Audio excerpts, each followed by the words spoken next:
सत्यं नरं चैव नरोत्तमं देवीं सरस्वतीं व्यासं ततो जयमुदीरयेत्। सभी देवी देवताओं में परम पूजनीय मंगल मूर्ति श्री गणेश, ज्ञान की देवी माँ सरस्वती, नर अवतार श्री नारायण और 18 पुराणों के पुराण करता श्री वेदव्यास जी और माँ नर्मदा के चरणों में मैं प्रणाम करता हूँ, नमस्कार करता हूँ। अस्तो माँ सद्गमय तम सो माँ ज्योतिर्गमय मृत्योर्मा अमृतं गमय। ओम शांति। हे मां नर्मदे, मुझे असत्यता से सत्यता की ओर ले चलो, अंधकार से प्रकाश की ओर ले चलो और मृत्यु से अमरता की ओर ले चलो। अर्थात मुझे सद्बुद्धि, सदगति और सद्गुण प्रदान करो। मेरी ये मां नर्मदा के चरणों में विनती है। सर्वतीर्थेषु यत् पुण्यं सर्वयज्ञेषु यत् फलं सर्ववेदेषु यज् ज्ञानं तत् सर्वं नर्मदा तटे। सभी तीर्थों में यदि आप विचरण करते हैं, सभी तीर्थों में यदि आप जाते हैं तो उसका जो पुण्य फल प्राप्त होता है, जो भी आप यज्ञ करते हैं, चाहे वो अश्वमेध यज्ञ जो पहले हुआ करते थे, वाजपेयी यज्ञ जो पहले हुआ करते थे, आज के समय में वो यज्ञ होना तो संभव नहीं है, लेकिन जो भी आप यज्ञ आहुति करते हैं उसका पुण्य और वेदों, पुराणों, वेदांगों, उपपुराणों को पढ़ने से जो ज्ञान प्राप्त होगा और उसका जो पुण्य है, वो सारा पुण्य सिर्फ माँ नर्मदा के तट पर आने से प्राप्त हो जाता है। ये ऐसा रेवा खंड में लिखा हुआ है, जो स्कंद पुराण का पंचम खंड कहते हैं इसे। और हमारे लिए कितने बड़े सौभाग्य की बात है। वैसे मैं सुना भी यही हूँ कि यदि कोई कार्य आप करते हैं और यदि वह कार्य गुरुदेव के सानिध्य में हो तो वह कार्य सोने पे सुहागे के जैसा हो जाता है। कोई भी कार्य, मां नर्मदा का आशीर्वाद तो है ही, यदि गुरुदेव के सानिध्य में होगा तो गुरुदेव की जो कृपा होगी वह कार्य का जो फल है वो कई गुना हो जाता है। गुरु के बारे में कहते भी हैं कि गुकारस्य त्वा अंधकारस्तु रुकारस्य तेज उच्यते, अंधकार निरोधत्वाम गुरु ऋत्विय धीयते। गुरु कौन है? गुरु वह है जो आपको अंधकार से प्रकाश की ओर ले जाता है, जो मैंने बताया कि असत्यता से सत्यता की ओर ले जाता है और आपके जीवन में आपका जो जीवन है वो खुशियों से भर जाता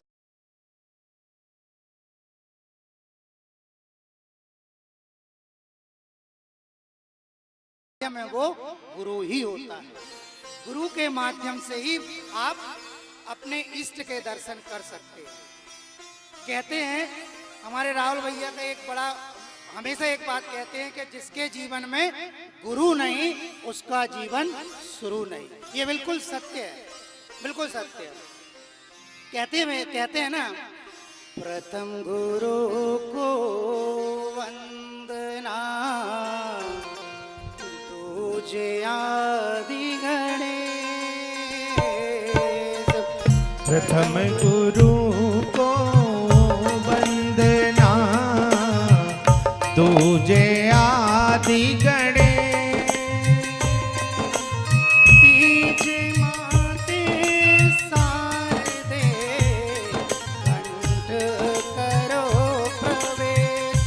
ओ मैया कंठ करो प्रवेश।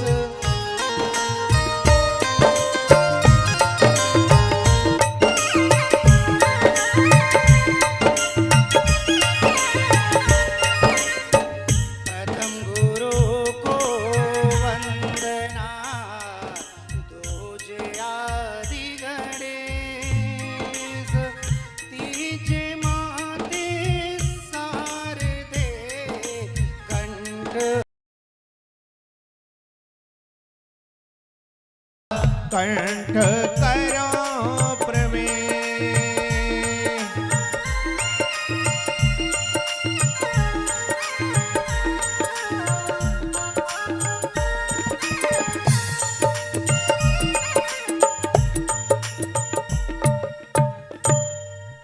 ऐसा कहा जाता है कि व्यक्ति को यदि अपने जीवन को सफल बनाना तो उसके 4 सूत्र हैं।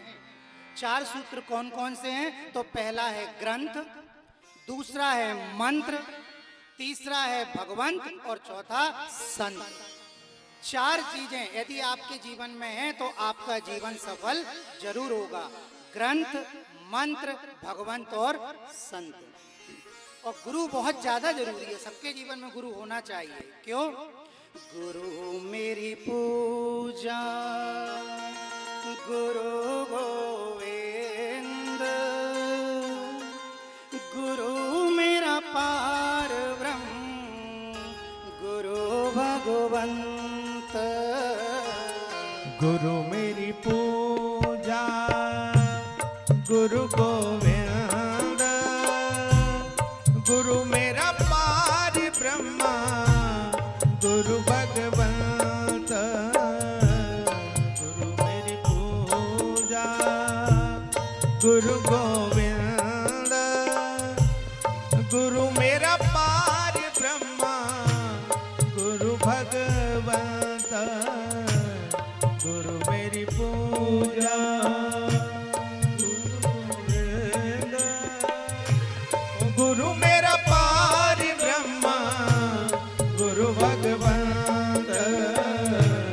गुरु मेरी पूजा। प्रत्येक व्यक्ति के जीवन में गुरु का होना जरूरी क्यों है? तो इसका प्रमाण भी है, और एक नहीं हजारों प्रमाण हैं। लेकिन मैं आपको एक प्रमाण बताता हूं जो प्रभु श्री राम से संबंधित है। जब माता सीता का स्वयंवर हो रहा था तो वहां पर बहुत सारे पराक्रमी राजा गए हुए थे। सब माता सीता से विवाह करना चाहते थे और वहीं पर प्रभु श्री राम पहुंचे भैया लक्ष्मण के साथ। उस समय प्रभु श्री राम सभी जितने बड़े बड़े राजा आए थे सब में छोटे थे। लेकिन प्रभु श्री राम ने धनुष को तोड़ा और माता सीता का वरण किया। जब प्रभु श्री राम ने धनुष तोड़ा तो उनसे पूछा गया कि प्रभु श्री राम, इतने बड़े बड़े राजा महाराजा आए, पराक्रमी योद्धा आए, लेकिन कोई भी इस धनुष को तोड़ नहीं पाया। तोड़ना तो दूर की बात है, उठा नहीं पाया। लेकिन आपने तो पल भर में उठा भी लिया और तोड़ भी दिया। तो इसके पीछे कारण क्या था? क्या ऐसा था जो आपने इतना बड़ा कार्य किया? तब प्रभु श्री राम कितने प्रेम भाव से उत्तर देते हैं और कहते हैं कि यह जो कार्य मैंने किया है उसके पीछे मेरे गुरुदेव हैं, अर्थात विश्वामित्र जी जो थे। बोले जिसके साथ विश्वामित्र जी जैसे गुरुदेव होंगे तो ये धनुष क्या, वो दुनिया का कोई भी कठिन से कठिन कार्य कर सकता है।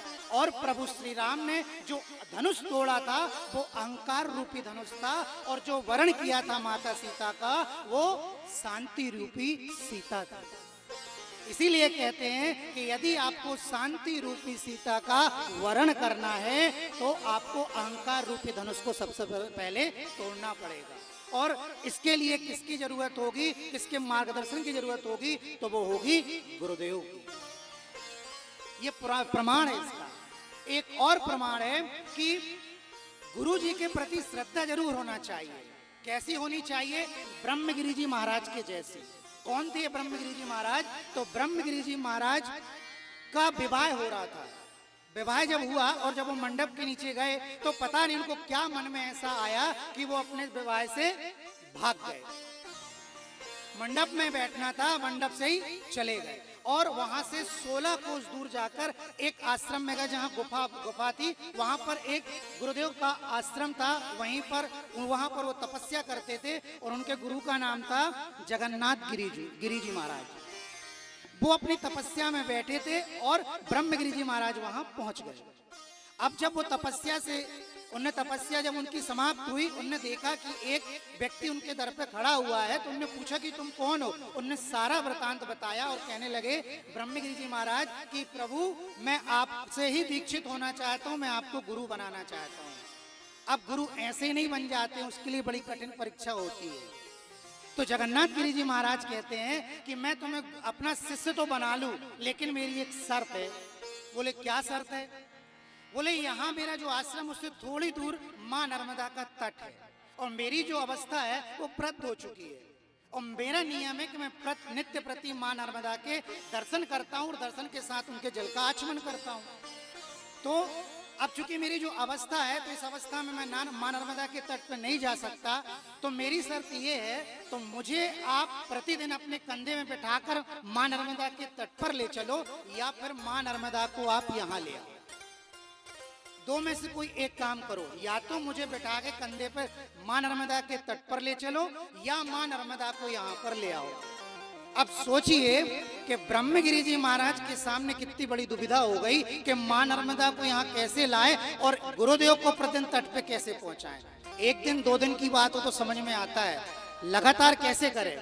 अब देखिए, ब्रह्मगिरी जी महाराज माँ नर्मदा के तट पर जाते हैं, और माँ नर्मदा के तट पर जाके वो उनसे प्रार्थना करते हैं, उनसे विनती करते हैं। माँ नर्मदा उन्हें सूक्ष्म रूप में दर्शन देती है और कहती हैं कि एक कार्य करो कि तुम मेरा एक जो जल है वो एक लोटे में लेके जाओ, और जहां पर तुम्हारे गुरु का आश्रम है वहां पर एक कुंड में तुम छोड़ देना, मैं प्रकट हो जाऊंगी।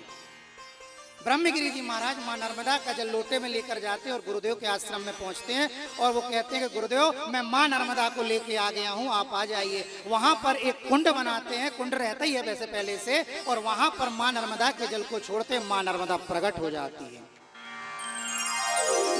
ये कैसे संभव हुआ? ये ब्रह्मगिरी जी महाराज की श्रद्धा अपने गुरु के प्रति और भाव मां नर्मदा के प्रति था, और वहां पर मां नर्मदा प्रकट होती हैं, वह रेवा कुंड के नाम से जाना जाता है। एक और प्रमाण मिलता है देवादिदेव महादेव का। महादेव के भी गुरु हुए हैं, महादेव के भी गुरु हुए हैं। उनके गुरु थे, उनका नाम था विष्णु शर्मा। महादेव के गुरु का नाम था विष्णु शर्मा। एक बार महादेव ने एक छोटे बटुक का रूप धारण किया और विष्णु शर्मा जी के आश्रम पहुंच गए। वहां पर बहुत सारे शिष्य थे। उनने उनसे पूछा, जो महादेव बटुक का रूप धारण करे हुए थे, उनने विष्णु शर्मा जी से कहा कि मैं आपको अपना गुरु बनाना चाहता हूं। तो विष्णु शर्मा जी ने कहा कि मैं तुम्हें अपना शिष्य तो बना लूंगा, लेकिन यहाँ का एक नियम है इस गुरुकुल का। तो महादेव बोलते हैं, जो बटुक बने हुए थे, बटुक ब्राह्मण बोलते हैं, नियम क्या है? नियम ये है कि प्रतिदिन एक बालक सारे बच्चों का भोजन तैयार करता है, और बाकी सारे जो बच्चे हैं गुरुकुल के जितने भी बटुक ब्राह्मण वो सब क्रीड़ा करते खेलते हैं। महादेव बोले ठीक है, मैं इस कार्य के लिए तैयार हूँ। वो इस कार्य के लिए तैयार हो गए। अब सारे बच्चों में जैसे अमूमन होता है कि शर्त लगती है। शर्त क्या लगती है कि महादेव जो बटुक रूप का धारण किए हुए थे, उन्होंने कहा कि आप सब लोग क्रीड़ा कर रहे हो, मैं अभी भोजन बना के आता हूँ। तो सारे जो बटुक ब्राह्मण थे वो कहने लगे कि तुम पागल हो गए हो क्या? बोले थोड़ी देर में तुम भोजन बना लोगे सारे लोगों का और खेलने भी आ जाओगे? तो महादेव कहते हैं कि हाँ मैं बना लूंगा, तुम चिंता मत करो। बोले नहीं बना पाए तो क्या होगा? तो बोले यदि मैं नहीं बना पाया तो तुम मुझे पोटरी में भरना और माँ नर्मदा में विसर्जित कर देना। उनका जो आश्रम था विष्णु शर्मा जी का, वो माँ नर्मदा के तट पे ही था। बोले नर्मदा जी में तुम मेरे को विसर्जित कर देना। और बोले यदि मैंने बना लिया, जब महादेव बोले यदि मैंने बना लिया तो, और यदि बोले तुमने बना लिया और मेरे साथ खेलने के लिए आ गए तो हम सबको तुम पुटरी में बांधना और माँ नर्मदा जी में विसर्जित कर देना। बोले पक्का? बोले हाँ बिल्कुल। महादेव बोले ठीक है। महादेव ने माँ कामधेनु का स्मरण किया। माँ कामधेनु प्रकट हुई, 56 प्रकार के भोजन बना दिए, फटाफट तैयार हो गए। महादेव जो है वो क्रीड़ा करने के लिए के साथ चले गए। उनने बोला कि मैंने जो बोला था मैंने किया, जाके देखो भोजन तैयार है। सारे ब्राह्मण जो छोटे छोटे बटुक ब्राह्मण थे वो कहने लगे कि ये पागल हो गया है, इतने सारे ब्राह्मणों का भोजन इतनी जल्दी तैयार होगा? बोले नहीं हो सकता है। बोले ठीक है चलो चल के देख लो। बोले चलो। सारे के सारे विष्णु शर्मा जी के आश्रम में आए, देखा कि माँ कामधेनु ने सबका भोजन तैयार कर दिया था। अब सब लोग बड़े आश्चर्य में कि अब जो है मैं तो सर हम लोग सारे जो अदर जो दूसरे ब्राह्मण थे बोले हम तो हार गए, अब क्या किया जाए? तो महादेव कहने लगे कि जो शर्त थी कि मैं तुम सबको पटरिया में बांध के विसर्जित करूंगा, तो महादेव ने सारे बटकों को पटरी में बांधा और मां नर्मदा में विसर्जित कर दिया। अब उनके गुरु आ गए। गुरु आए और देखा कि आश्रम तो खाली खाली है। बोले जी क्या हुआ? बस बचे कौन थे? महादेव जो बटुक का रूप धारण करे हुए थे। उन्होंने उनसे पूछा कि सारे ब्राह्मण कहाँ गए? तो उनने सारा वृतांत महादेव ने अपने गुरुदेव को बताया। तो विष्णु शर्मा जी कहते हैं कि बेटा तुमने जी क्या किया? अब मैं जितने भी ब्राह्मण बच्चे हैं उनके माता पिता को, उनके अभिभावकों को मैं क्या उत्तर दूंगा? वो क्या बोलेंगे? तो अब ये बताओ कि अब मैं क्या करूं? वो विष्णु शर्मा जी बटुक छोटे ब्राह्मण जो कि महादेव थे उनसे ये कहते हैं, और तभी महादेव अपना रूप धारण करते हैं, अपने स्वरूप में आते हैं और उनसे कहते हैं कि मैं सारे ब्राह्मणों को, जो बटुक ब्राह्मण थे जिनको मैंने मां नर्मदा में विसर्जित किया था, मैं सबको पुनर्जीवित कर दूंगा। और विष्णु शर्मा जी को महादेव के साक्षात दर्शन होते, लेकिन कब हुए? जब वो स्वयं महादेव के गुरु बने थे।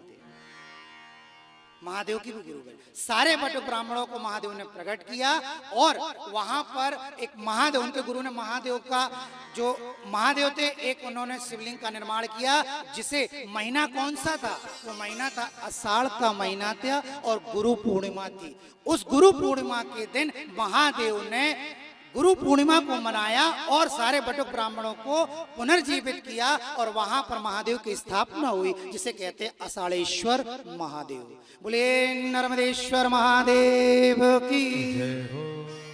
ऐसे अषाढ़ेश्वर महादेव की फिर स्थापना हुई।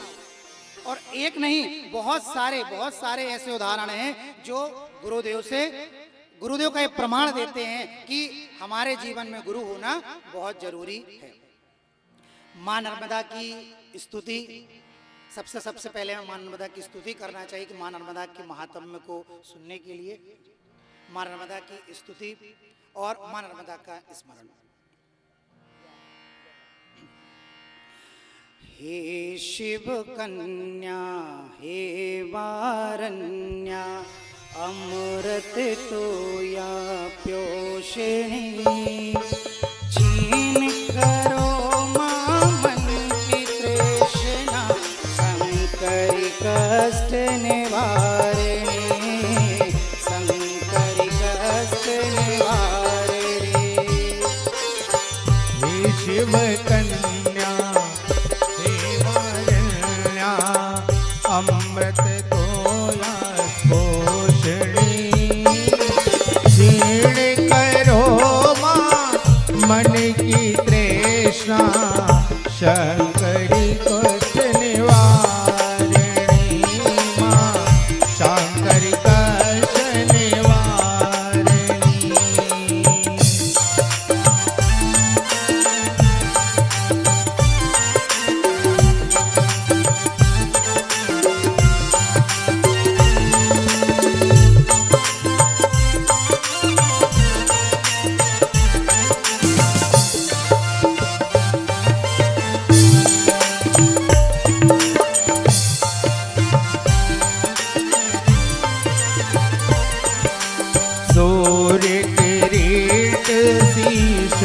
सुशोभित मीना मक्रवाहिनी, देव दानव से पूजित हो मां अमृतासुर वाहिनी, अमृतासुर वाहिनी। तेरे दर से ही है भूषित विंध्या में कल सतपुड़ा, तेरे दरस से पाप कटते हैं, मैं मूर्ख तेरे दर खड़ा। मुझ पर हाँ, मुझे बूढ़े पर उपकार कर, अज्ञान का संहार कर, दुख कलेश सारे हर लो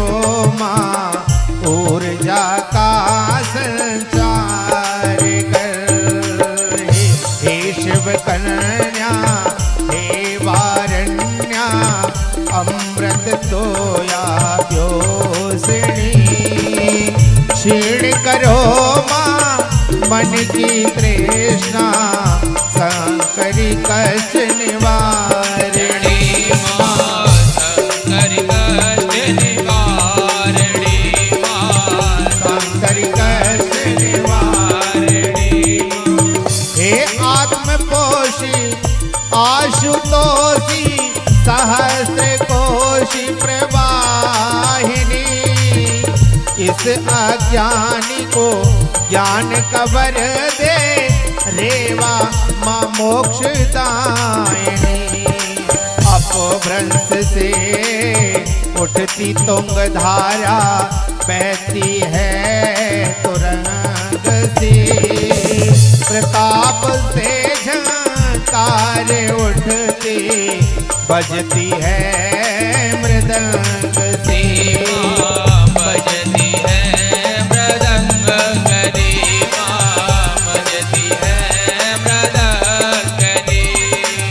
हे चित्रोत्पला हे मुरला हे देवी कल्लोलिनी, सृष्टि में आनंद भर दे माँ हे आनंद प्रबोधनी। हो त्रुटि तो करे क्षमा है मैया, क्रूरता मात क्षमा करे। मन मंदिर से गूंज उठे माँ, बोलो जय हर हर नर्मदे। बोलो जय हर हर नर्मदे माँ। बोलो जय जय हर हर नर्मदे। हे शिव कन्या हे वारण्या अमृत तोया प्योषणी, क्षीण करो माँ मन की तृष्णा शंकरी कष्ट निवारणी माँ। शंकरी कष्ट निवारणी माँ। शंकरी कष्ट निवारणी माँ। शंकरी कष्ट निवारणी। बोले श्री नर्मदा मैया की सलिल पतित पावन पुण्य सलीला माँ नर्मदा के चरणों में कोटि कोटि प्रणाम। और माँ नर्मदा के इस महात्म्य को जो लोग सुन रहे हैं और जो यजमान बने हुए हैं उनका भी वंदन अभिनंदन। माँ नर्मदा का जो रेवा खंड है, माँ नर्मदा का जो चरित्र है बड़ा ही विचित्र है। अभी हमने जो माँ नर्मदा के चरित्र को जाना है या सुना है, या माँ नर्मदा के महात्म्य को आपने सुना है, तो अभी तक ये सुना होगा कि माँ नर्मदा कैसी है, कुंवारी है। हमने अभी तक यही सुना हुआ है कि माँ नर्मदा कुंवारी है। तो ये भी सत्य है कि माँ नर्मदा कुंवारी है, लेकिन ये भी सत्य है कि माँ नर्मदा का विवाह हुआ। ये भी सत्य है कि माँ नर्मदा का विवाह हुआ। माँ नर्मदा का जो चरित्र है ना, बड़ा ही विचित्र, बड़ा विचित्र है।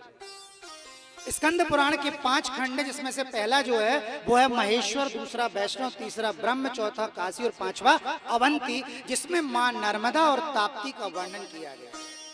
और रेवा खंड उसी प्रकार से है जिस प्रकार से किसी भी महिला पूरा श्रृंगार कर ले, कोई भी महिला यदि पूरा श्रृंगार कर ले लेकिन अपने माथे पे बिंदी ना लगाए तो उसकी शोभा शोभित नहीं होती। उसी प्रकार माँ नर्मदा का रेवा खंड सारे पुराणों में आभूषण के समान है। रेवा खंड लिखा हुआ है, लेखत्वा च सकलम रेवा चरेत्यमोत्तमं भूषिणं सर्वशास्त्राणां यो ददाति द्विजन्मने। जो रेवा खंड है सभी ग्रंथों और शास्त्रों का आभूषण है। अब रेवा खंड नाम क्यों पड़ा? सबसे पहले हमें इस बात का पता हो कि रेवा खंड क्यों कहते हैं इसको, कि 5वां खंड इसीलिए। 5वां खंड है तो चौथा खंड भी है, तीसरा भी है, तीसरा खंड हो जाता। रेवा खंड क्यों पड़ा? इसीलिए पड़ा क्योंकि माँ नर्मदा जो है अमरकंटक से निकलती है, लेकिन माँ नर्मदा जो बह रही है 2 पर्वतों के बीच से बहती है। जो उत्तर तट, हम जिस तट पर बैठे हैं उसको उत्तर तट कहते हैं। इस उत्तर तट पर विंध्याचल पर्वत और दक्षिण तट पर सतपुड़ा पर्वत। माँ नर्मदा 2 पर्वतों के बीच, 2 खंडों के बीच से रेवा बह रही है, इसलिए इसका नाम रेवा खंड हुआ। दो खंडों के बीच से बहने के कारण इसका नाम रेवा खंड हुआ है। मां नर्मदा के उत्तर तट पर विंध्याचल पर्वत है, दक्षिण तट पर सतपुड़ा पर्वत है। सतपुड़ा पर्वत क्यों नाम पड़ा? ये 7 परतों से मिलकर बना हुआ है और सतपुड़ा पर्वत ने 7 कल्पों को देखा है, जैसे ऋषि मार्कंडेय जी ने देखा। ऋषि मार्कंडेय जी ने मां नर्मदा को 7 कल्पों से देखा है। इसका मतलब ये नहीं कि मां नर्मदा 7 कल्पों से है। मां नर्मदा 7 कल्पों से इस धरा पे नहीं है। मां नर्मदा इस धरा पर 21 कल्पों से है। 21 कल्प का यदि हम गणना आज के वर्षों से करेंगे तो आप सोच भी नहीं सकते कि कितने वर्ष होंगे। वो वर्ष कितने होंगे? वो होंगे 90 अरब 12 करोड़ 56,84,000 वर्ष। इतने वर्ष पहले मां नर्मदा इस धरा पर आई थी। 21 कल्प। हम ये सोचते हैं कि सतयुग, त्रेता, द्वापर, कलयुग और पुनः प्रलय आएगा, तो ऐसा नहीं होता। ये ऐसा नहीं होता। सर्वे ऑफ आर्कियोलॉजिस्ट जो होते हैं उनने ये प्रमाणित किया है कि 4 युग जो होते हैं, चतुर्युग, उसके बाद प्रलय नहीं आता है, समय परिवर्तित होता है, फिर से सतयुग आ जाता है। आज हम क्या बोलते हैं? कौन सा युग? ये कलयुग है। कौन सा कलयुग चल रहा? कौन से नंबर का कलयुग चलता है? जब पंडित जी जब संकल्प कराते हैं तो कहते हैं ना, अष्टविंशति तमे युगे युगे कलयुगे, ये आता है श्लोक में। मतलब ये 28वां कलयुग चल रहा है, 28वां कलयुग। और प्रलय नहीं आएगा कि 28 का खत्म होगा 28 के बाद प्रलय आ जाएगा, ऐसा नहीं होता है। प्रलय कब आता है, कब कैसे कल बना, वो आप सुनेंगे। लेकिन मां नर्मदा कब से है? 21 कल्पों से।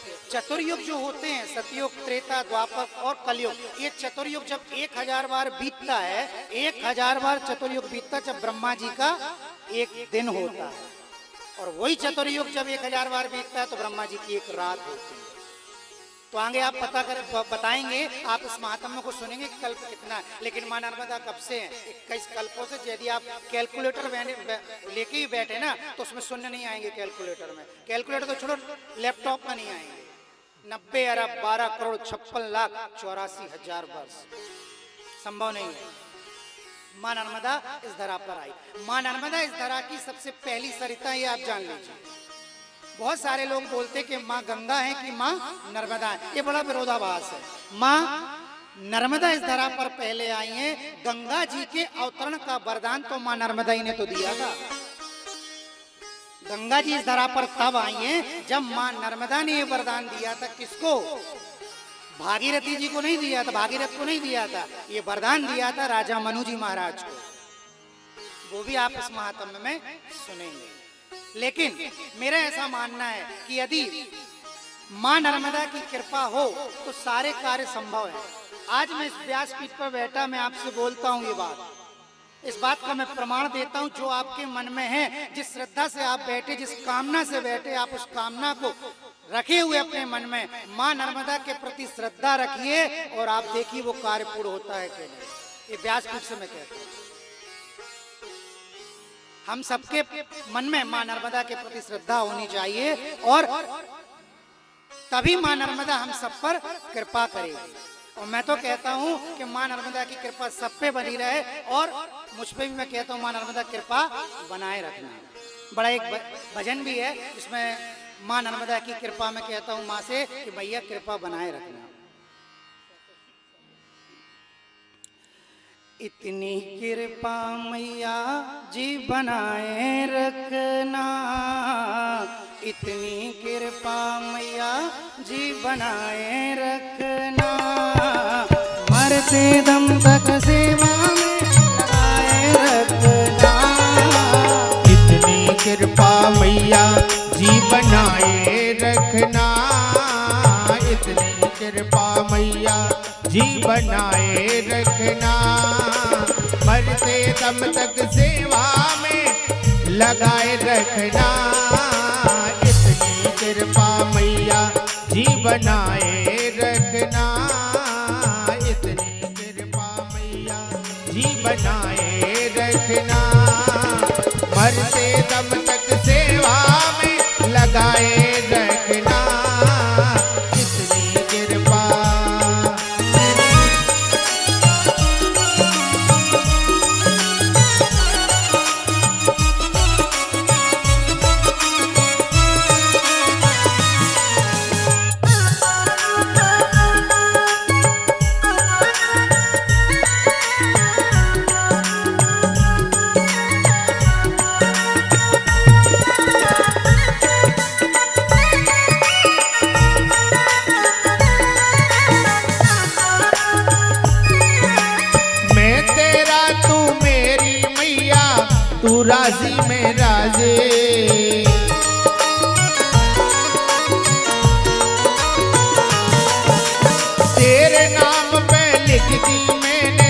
इस जीवन की बाजी।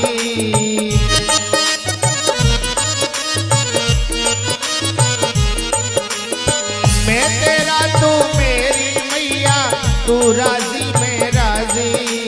तेरे नाम पे लिख दी मैंने इस जीवन की बाजी। लाज तुम्हारे हाथ है, लाज तुम्हारे हाथ है, बचाए रखना। लाज तुम्हारे हाथ है, बचाए रखना। मरते दम तक सेवा में लगाए रखना। इतनी कृपा मैया जी बनाए रखना। मरते दम तक सेवा में लगाए रखना। इतनी कृपा।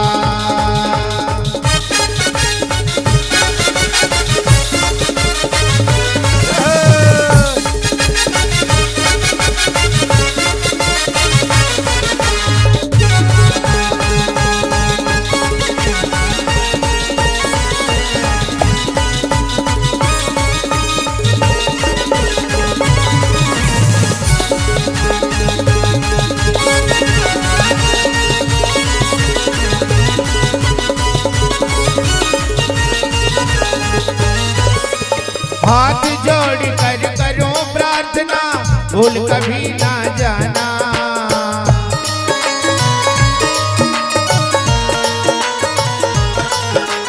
हाथ जोड़ कर करो प्रार्थना, भूल कभी ना जाना। तेरे दर पे बना रहे माँ मेरा आना जाना। और दिन पर दिन ये सिलसिला, दिन पर दिन ये सिलसिला बढ़ाए रखना। मरते दम तक सेवा में लगाए रखना। इतनी कृपा मैया जी बनाए रखना। मरते दम तक सेवा में लगाए रखना।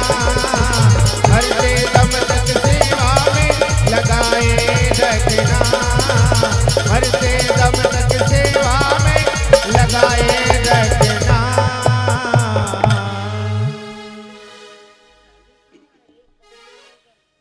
मां नर्मदा के महात्म्य को सुनाने के लिए अच्छा आप देखिएगा कि जो भी आपने बैनर देखा होगा या जो भी आपने कार्ड देखा होगा उसमें मैंने मां नर्मदा का महात्म्य और पुराण लिखा हुआ है। बोलिए नर्मदा मैया की जय। हमारे बीच में बहुत ही नर्मदा जी के प्रिय भक्त परम माननीय श्री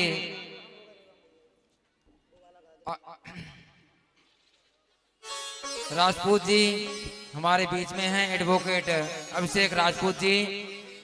हम राहुल तिवारी जी से निवेदन करेंगे कि भैया को आसन व्यास आसन पे ले आए।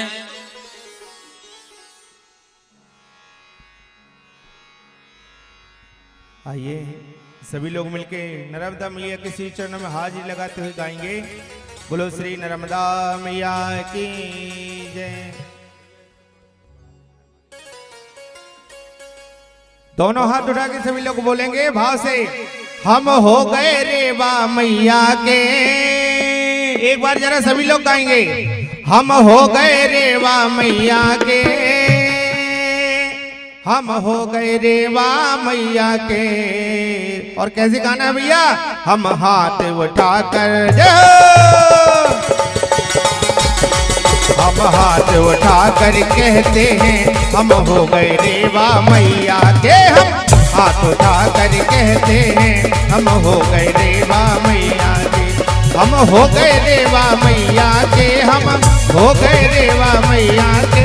हम हो गए रेवा मैया के। देखो क्या हमारे आदरणीय मिश्रा अंकल बस हुए हैं। देखो अगर हम अपना मानते हैं अपनी माँ रेवा मैया को, तो एक बार राहुल भैया के साथ हमारे मिश्रा अंकल के साथ नृत्य करेंगे गाते हुए। क्या हम हाथ उठा कर हम हाथ उठा कर कहते हैं हम हो गए रेवा मैया के। हम हाथ उठा कर कहते हैं हम हो गए रेवा मैया के। हम हो गए रेवा मैया के, हम हो गए रेवा मैया के, हम हो गए रेवा मैया के। और ऐसे नहीं, ताली बजा के, हम ताली बजा कर बोलो नर्मदा मैया की। हम ताली बजा कर कहते हैं हम हो गए रेवा मैया के, हम ताली बजा कर कहते हैं हम हो गए रेवा मैया के।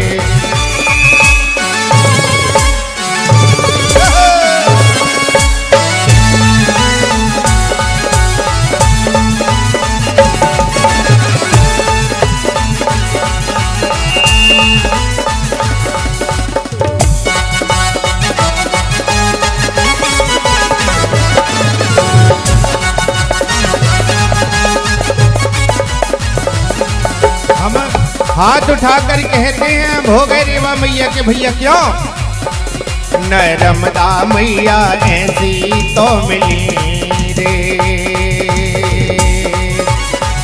ऐसी तो मिली रे जैसे मिल गए महतारी और बाप रे। नर्मदा मैया हो, नर्मदा मैया तुम्हें सुमरू रे, तुम्हें सुमरू रे मोरी मैया, लगा दो नैया पार रे। नर्मदा मैया हो।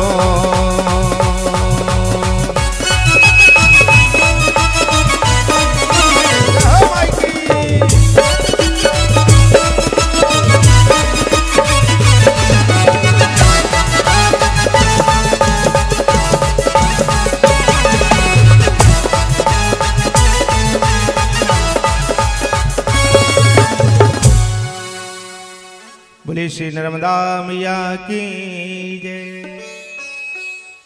माँ नर्मदा के महात्म्य के लिए 7 दिन होते हैं, नर्मदा पुराण के लिए 7 दिन होते हैं। अच्छा, मैं बता रहा था कि जो भी बैनर लगा होगा या कार्ड है उसमें नर्मदा पुराण नर्मदा महात्म्य लिखा हुआ है। सबको ये समझ में आ रहा होगा कि नर्मदा पुराण का ही दूसरा रूप महात्म्य है, इसीलिए नर्मदा पुराण भी लिख दिया और महात्म्य भी लिख दिया। ऐसा नहीं, नर्मदा पुराण, नर्मदा पुराण का मतलब होता है कि आपको माँ नर्मदा के तट पर जितने तीर्थ हैं, कितने तीर्थ हैं? 60 करोड़ 60 हजार तीर्थ हैं माँ नर्मदा के तट पर। 60 करोड़ 60 हजार तीर्थ, मतलब यदि आप एक पग माँ नर्मदा के तट पर चलते तो 100 तीर्थों को पार करते हैं। इसलिए अक्सर बोलते हैं ना कि माँ नर्मदा के तट को साफ रखो, गंदा मत करो। क्यों? क्योंकि आप पूजन करने किसका है? माँ नर्मदा का। और यदि आपने गंदा किया और 2 पग भी चल गए तो कितने तीर्थों को गंदा कर दिया? 200 तीर्थों को। तट पर आए मां नर्मदा का पूजन करने और गंदा करके चले गए 200 तीर्थों को, तो पुण्य बढ़ा कि पाप? आपका पाप भारी हो गया, पुण्य नहीं। इसलिए अक्सर बोलते हैं कि मां नर्मदा के तट को साफ रखना चाहिए। तो मां नर्मदा के तट पर जो 60 करोड़ 60 हजार तीर्थ हैं, उसका वर्णन मैं यदि करूं तो वो नर्मदा पुराण है। लेकिन यदि मैं मां नर्मदा के चरित्र का वर्णन करूं तो वो मां नर्मदा का महात्म्य है।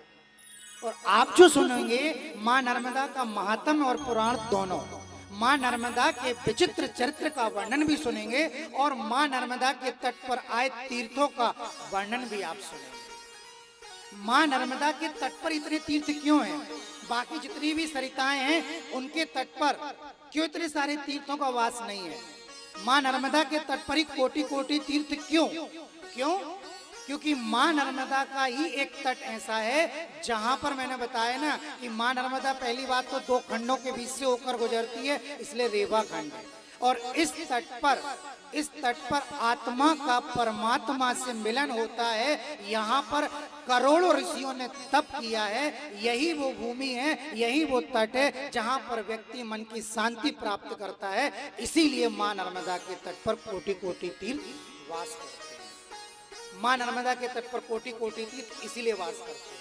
यदि आपको अपने इष्ट के दर्शन करा सकती है तो वो है मां नर्मदा। यदि आपको अपने इष्ट का दर्शन करना है तो मां नर्मदा ही करा सकती हैं।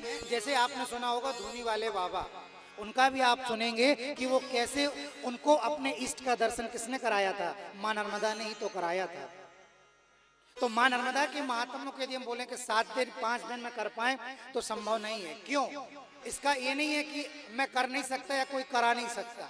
इसका मतलब ये, इसका कारण ये कि आज भी अमरकंटक में महादेव के मुखार बिंद से वायुदेव नर्मदा मैया का महात्म्य सुन रहे हैं। आज भी रेवाखंड में प्रमाण है कि आज भी मैया का महात्म्य जो है वायुदेव सुन रहे हैं। किसके मुखार बिंद से? महादेव के। आज भी। तो 7 दिन 5 दिन 21 दिन में सुनाना संभव बिल्कुल भी नहीं है। आज भी चल रहा है मां नर्मदा। आज आप इस तट पर सुन रहे हैं और उस तट पर मतलब अमरकंटक में मां नर्मदा के तट पर वायुदेव सुन रहे हैं। आप ये सुनने वाली नियमावली भी पता सुनेंगे कि किसने किसको ये पुराण सुनाया है, किसने किसको ये महात्म्य बताया है, ये आप सुनेंगे। मैंने बताया कि वैज्ञानिकों का ऐसा मानना है, वैज्ञानिक खुद बोलते हैं, वैज्ञानिक कहते हैं कि मां नर्मदा 250 करोड़ वर्ष 250 करोड़ वर्ष से इस धरा पर है। वैज्ञानिक कहते हैं। लेकिन ये पुराण कहता है, स्कंद पुराण के अंतर्गत जो रेवाखंड को कहता है कि मां नर्मदा 21 कल्पों से, वैसे बताया 90 अरब 12 करोड़ 56 लाख 84 हजार वर्षों से मां नर्मदा इस धरा पर है। और सतयुग की पहली सरिता है। इतने आपने पुराण सुने हैं, 18 पुराण होते हैं, उसके उपपुराण होते हैं, लेकिन मां नर्मदा एक लौती है जिनका पुराण है, नर्मदा पुराण। और कोई ऐसी सरिता नहीं है जिसका कोई पुराण बना हो, और न कोई ऐसी सरिता है जिसकी प्रदक्षिणा होती हो। एक बार किसी संत ने मां गंगा की भी प्रदक्षिणा करना चाहा था, लेकिन वो कर नहीं पाए थे। सिर्फ प्रदक्षिणा जो हुई है वो किसकी हुई है? मां नर्मदा की। और सबसे पहले इस प्रदक्षिणा को किसने किया था? सबसे पहले इसको किया था ऋषि मार्कंडेय जी ने। उसके बाद किया था धर्मराज युधिष्ठिर ने अपने 5 भाइयों और माता के साथ, उनने किया था। वो भी आप सुनेंगे कि कितनी प्रकार की प्रदक्षिणा होती है। और मैं बताया था ना आपको भी कि हर युग के बाद, चतुर्युग के बाद कल प्रलय आए तो ऐसा नहीं होता है। क्यों? क्योंकि 71 बार जब चतुर्युग बीतता है, 71 बार, सतयुग, त्रेता, द्वापर और कलयुग जब 4 बार बीतते हैं, ऐसा एक चतुर्युग, ऐसे 71 चतुर्युग के बाद एक मनवंतर होता है। और जब 14 मनवंतर ऐसे बीतते हैं तब एक कल्प होता है, एक कल्प, तब प्रलय आता है। मतलब 14 मनवंतर मतलब 71 बार चतुर्युग बराबर एक मनवंतर, ऐसे 14 मनवंतर, और 14 मनवंतर का होता है एक कल्प, तब प्रलय आता है। युगों के बदलने से प्रलय नहीं आता है, इनके परिवर्तन से प्रलय नहीं आता है। अब मां नर्मदा को कहा जाता है कि कितने मुखों वाली है? मां नर्मदा 24 मुखों वाली है। मां नर्मदा 24 मुखों वाली है। मां गंगा कितने मुखों वाली है? 100 मुखों वाली है। मां सरस्वती 64 मुखों वाली है। और मां गोदावरी 21 मुखों वाली है। अच्छा, मां नर्मदा को आप देखिए, मैंने गंगा जी का बताया 100 मुखों वाली, सरस्वती जी बताया, गोदावरी जी बताया, लेकिन मां नर्मदा जो है वो 24 मुखों वाली है। क्यों? ऐसा क्यों? क्योंकि मानव का जो शरीर है ना, वो भी 24 तत्वों से मिलकर बना हुआ है। 24 तत्व। हमें पता है कि हमारा जो शरीर वो 5 तत्व हैं। वो कौन कौन से हैं? जो अग्नि, पृथ्वी, वायु, जल, आकाश, यही है? नहीं, इसके अलावा भी हमारा जो शरीर है वो 24 तत्वों से मिलकर बना है। कौन कौन से हैं? तो 5 हैं जो पंच तत्व कहते हैं, जिनको पृथ्वी, जल, अग्नि, वायु और आकाश। दूसरा, 5 ज्ञानेंद्रियां कौन कौन सी हैं? नाक, जीभ, आंख, त्वचा और कान। 5 क्या हैं? तन्मात्र हैं, गंध, रस, रूप, स्पर्श और शब्द। और 5 कामेंद्रियां हैं, मुख, हाथ, पैर, प्रजनन और गुदा। और 4 जो हैं वो अंतःकरण हैं, मन, चित्त, बुद्धि और अहंकार। ऐसे 24 तत्वों से ये शरीर मिलके बना हुआ है। इसीलिए मां नर्मदा भी कितने मुखों वाली है? 24 मुखों वाली है, सिर्फ मां नर्मदा। मां नर्मदा की जो प्रदक्षिणा होती है वो कितने साल में होती है?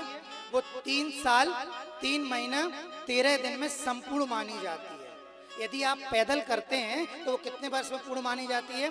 3 साल 3 महीना 13 दिन में। वो एक संकल्प के साथ होती है कि आपको 5 या 10 किलोमीटर ही प्रतिदिन चलना है। इस संकल्प के साथ आप करते हैं तो वो प्रदक्षिणा 3 साल 3 महीना 13 दिन में होती है। लेकिन ये प्रदक्षिणा हर कोई कर ले बस की बात नहीं है। तो क्या किया जाए? तो रेवा खंड में ऐसा लिखा हुआ है कि यदि कोई व्यक्ति मां नर्मदा के महात्म्य को सुनता है या मां नर्मदा के महात्म्य में यजमान बनता है तो उसको वही पुण्य मिलता है जो मां नर्मदा की प्रदक्षिणा से मिलता है। जो 3 साल वाली प्रदक्षिणा है उसका जो पुण्य मिलता है वही पुण्य आपको किससे मिलेगा? मां नर्मदा के महात्म्य को सुनने से या उसमें यजमान बनने से। मां नर्मदा की प्रदक्षिणा में हमें जो भी व्यक्ति जब भी परिक्रमा करता है उसको हरि और हर का जाप करना चाहिए। हमें हरि और हर का जाप करना चाहिए और हरि और हर में कभी हमें अंतर नहीं करना चाहिए कि हरि को हम मानेंगे हम कोई हर को मानेंगे, नहीं। मां नर्मदा की यदि आप प्रदक्षिणा करते हैं, परिक्रमा करते हैं तो उसमें आपको हरि और हर का भजन करना चाहिए। और जो व्यक्ति हरि और हर की निंदा करता है या ये उनको इन दोनों में अंतर समझता है तो उसको जो पाप लगता है वो ब्रह्म हत्या के समान लगता है, ब्रह्म हत्या के समान पाप होता है। तुलसीदास जी ने एक चौपाई बहुत अच्छी कही है, वो कौन सी चौपाई है जिसमें एक बताते हैं, हरिहर निंदा सुनहि जो गाना, हरिहर निंदा सुनहि जो काना, होए पाप गो घात समाना। हरिहर निंदा सुनहि जो काना, होए पाप गो घात समाना। यदि आप मां नर्मदा की प्रदक्षिणा करते हैं तो हमें एक रात्रि किसी तट पर जरूर व्यतीत करना चाहिए। क्यों? जैसे गुरुजी ने अभी बताया था कि हमें रात्रि जरूर व्यतीत करना चाहिए तट पर।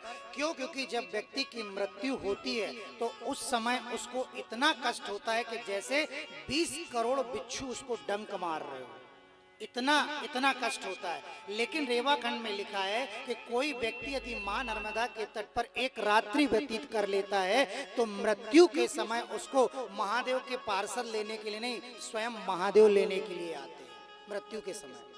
ये रेवा खंड में ऐसा लिखा हुआ है। इसलिए रात्रि हमें किसी न किसी तट पर जरूर व्यतीत करना चाहिए। उस व्यक्ति की कभी दुर्गति नहीं हो सकती जिसने मां नर्मदा के तट पर एक रात्रि व्यतीत की है। मां नर्मदा 3 राज्यों से जाती है, मध्य प्रदेश, गुजरात और महाराष्ट्र। मध्य प्रदेश के कितने जिलों को कवर करती है मां नर्मदा? 15 जिलों से होकर जाती है। लेकिन मां नर्मदा का जो प्रताप है वो सिर्फ यहीं तक सीमित नहीं है। सारे ब्रह्मांड में यदि मां नर्मदा का देखा जाए तो सारे ब्रह्मांड में मां नर्मदा का प्रताप है। मां नर्मदा की हमें प्रदक्षिणा क्यों करना चाहिए? क्यों? क्योंकि मां नर्मदा का एक ऐसा तट है जिस पर आप मां नर्मदा की प्रदक्षिणा के दौरान आप सभी तीर्थों का दर्शन कर पाते हैं, सभी तीर्थों का पुण्य लाभ ले पाते हैं। मां नर्मदा का की प्रदक्षिणा एकलौता एक ऐसा साधन है जिससे मानव का कल्याण हो सकता है और वो मोक्ष को प्राप्त कर सकता है। इसलिए मां नर्मदा की प्रदक्षिणा करनी चाहिए। मां नर्मदा की जो प्रदक्षिणा वो कितने प्रकार से होती है? तो मां नर्मदा की प्रदक्षिणा 5 प्रकार से बताई गई है। 5 प्रकार से होती है। पहली कौन सी है? पहली जो प्रदक्षिणा है वो मार्कंडेय प्रदक्षिणा है, मार्कंडेय परिक्रमा। अब मार्कंडेय परिक्रमा क्या है? मार्कंडेय परिक्रमा जो ऋषि मार्कंडेय ने की थी और जो ऋषि मार्कंडेय ने कर ली, उसके बाद इस धरा पर न कोई कर सकता है, न कोई करेगा और न कोई कर पाया है। इस प्रदक्षिणा को सिर्फ ऋषि मार्कंडेय ने किया था। ऋषि मार्कंडेय ने सर्वप्रथम मां नर्मदा की प्रदक्षिणा के लिए जल में हाथ में अपना जल लिया, मां नर्मदा का संकल्प लिया कि मां नर्मदा मैं आपकी प्रदक्षिणा करूंगा, सुबह और शाम आपकी मैं पूजन करूंगा और जहां संध्या हो जाएगी मैं वहां पर विश्राम करूंगा और आपकी पूरी प्रदक्षिणा करूंगा। तब ऋषि मार्कंडेय ने मां नर्मदा की प्रदक्षिणा को कितने वर्ष में संपूर्ण किया था? 3 साल 3 महीना 13 दिन में।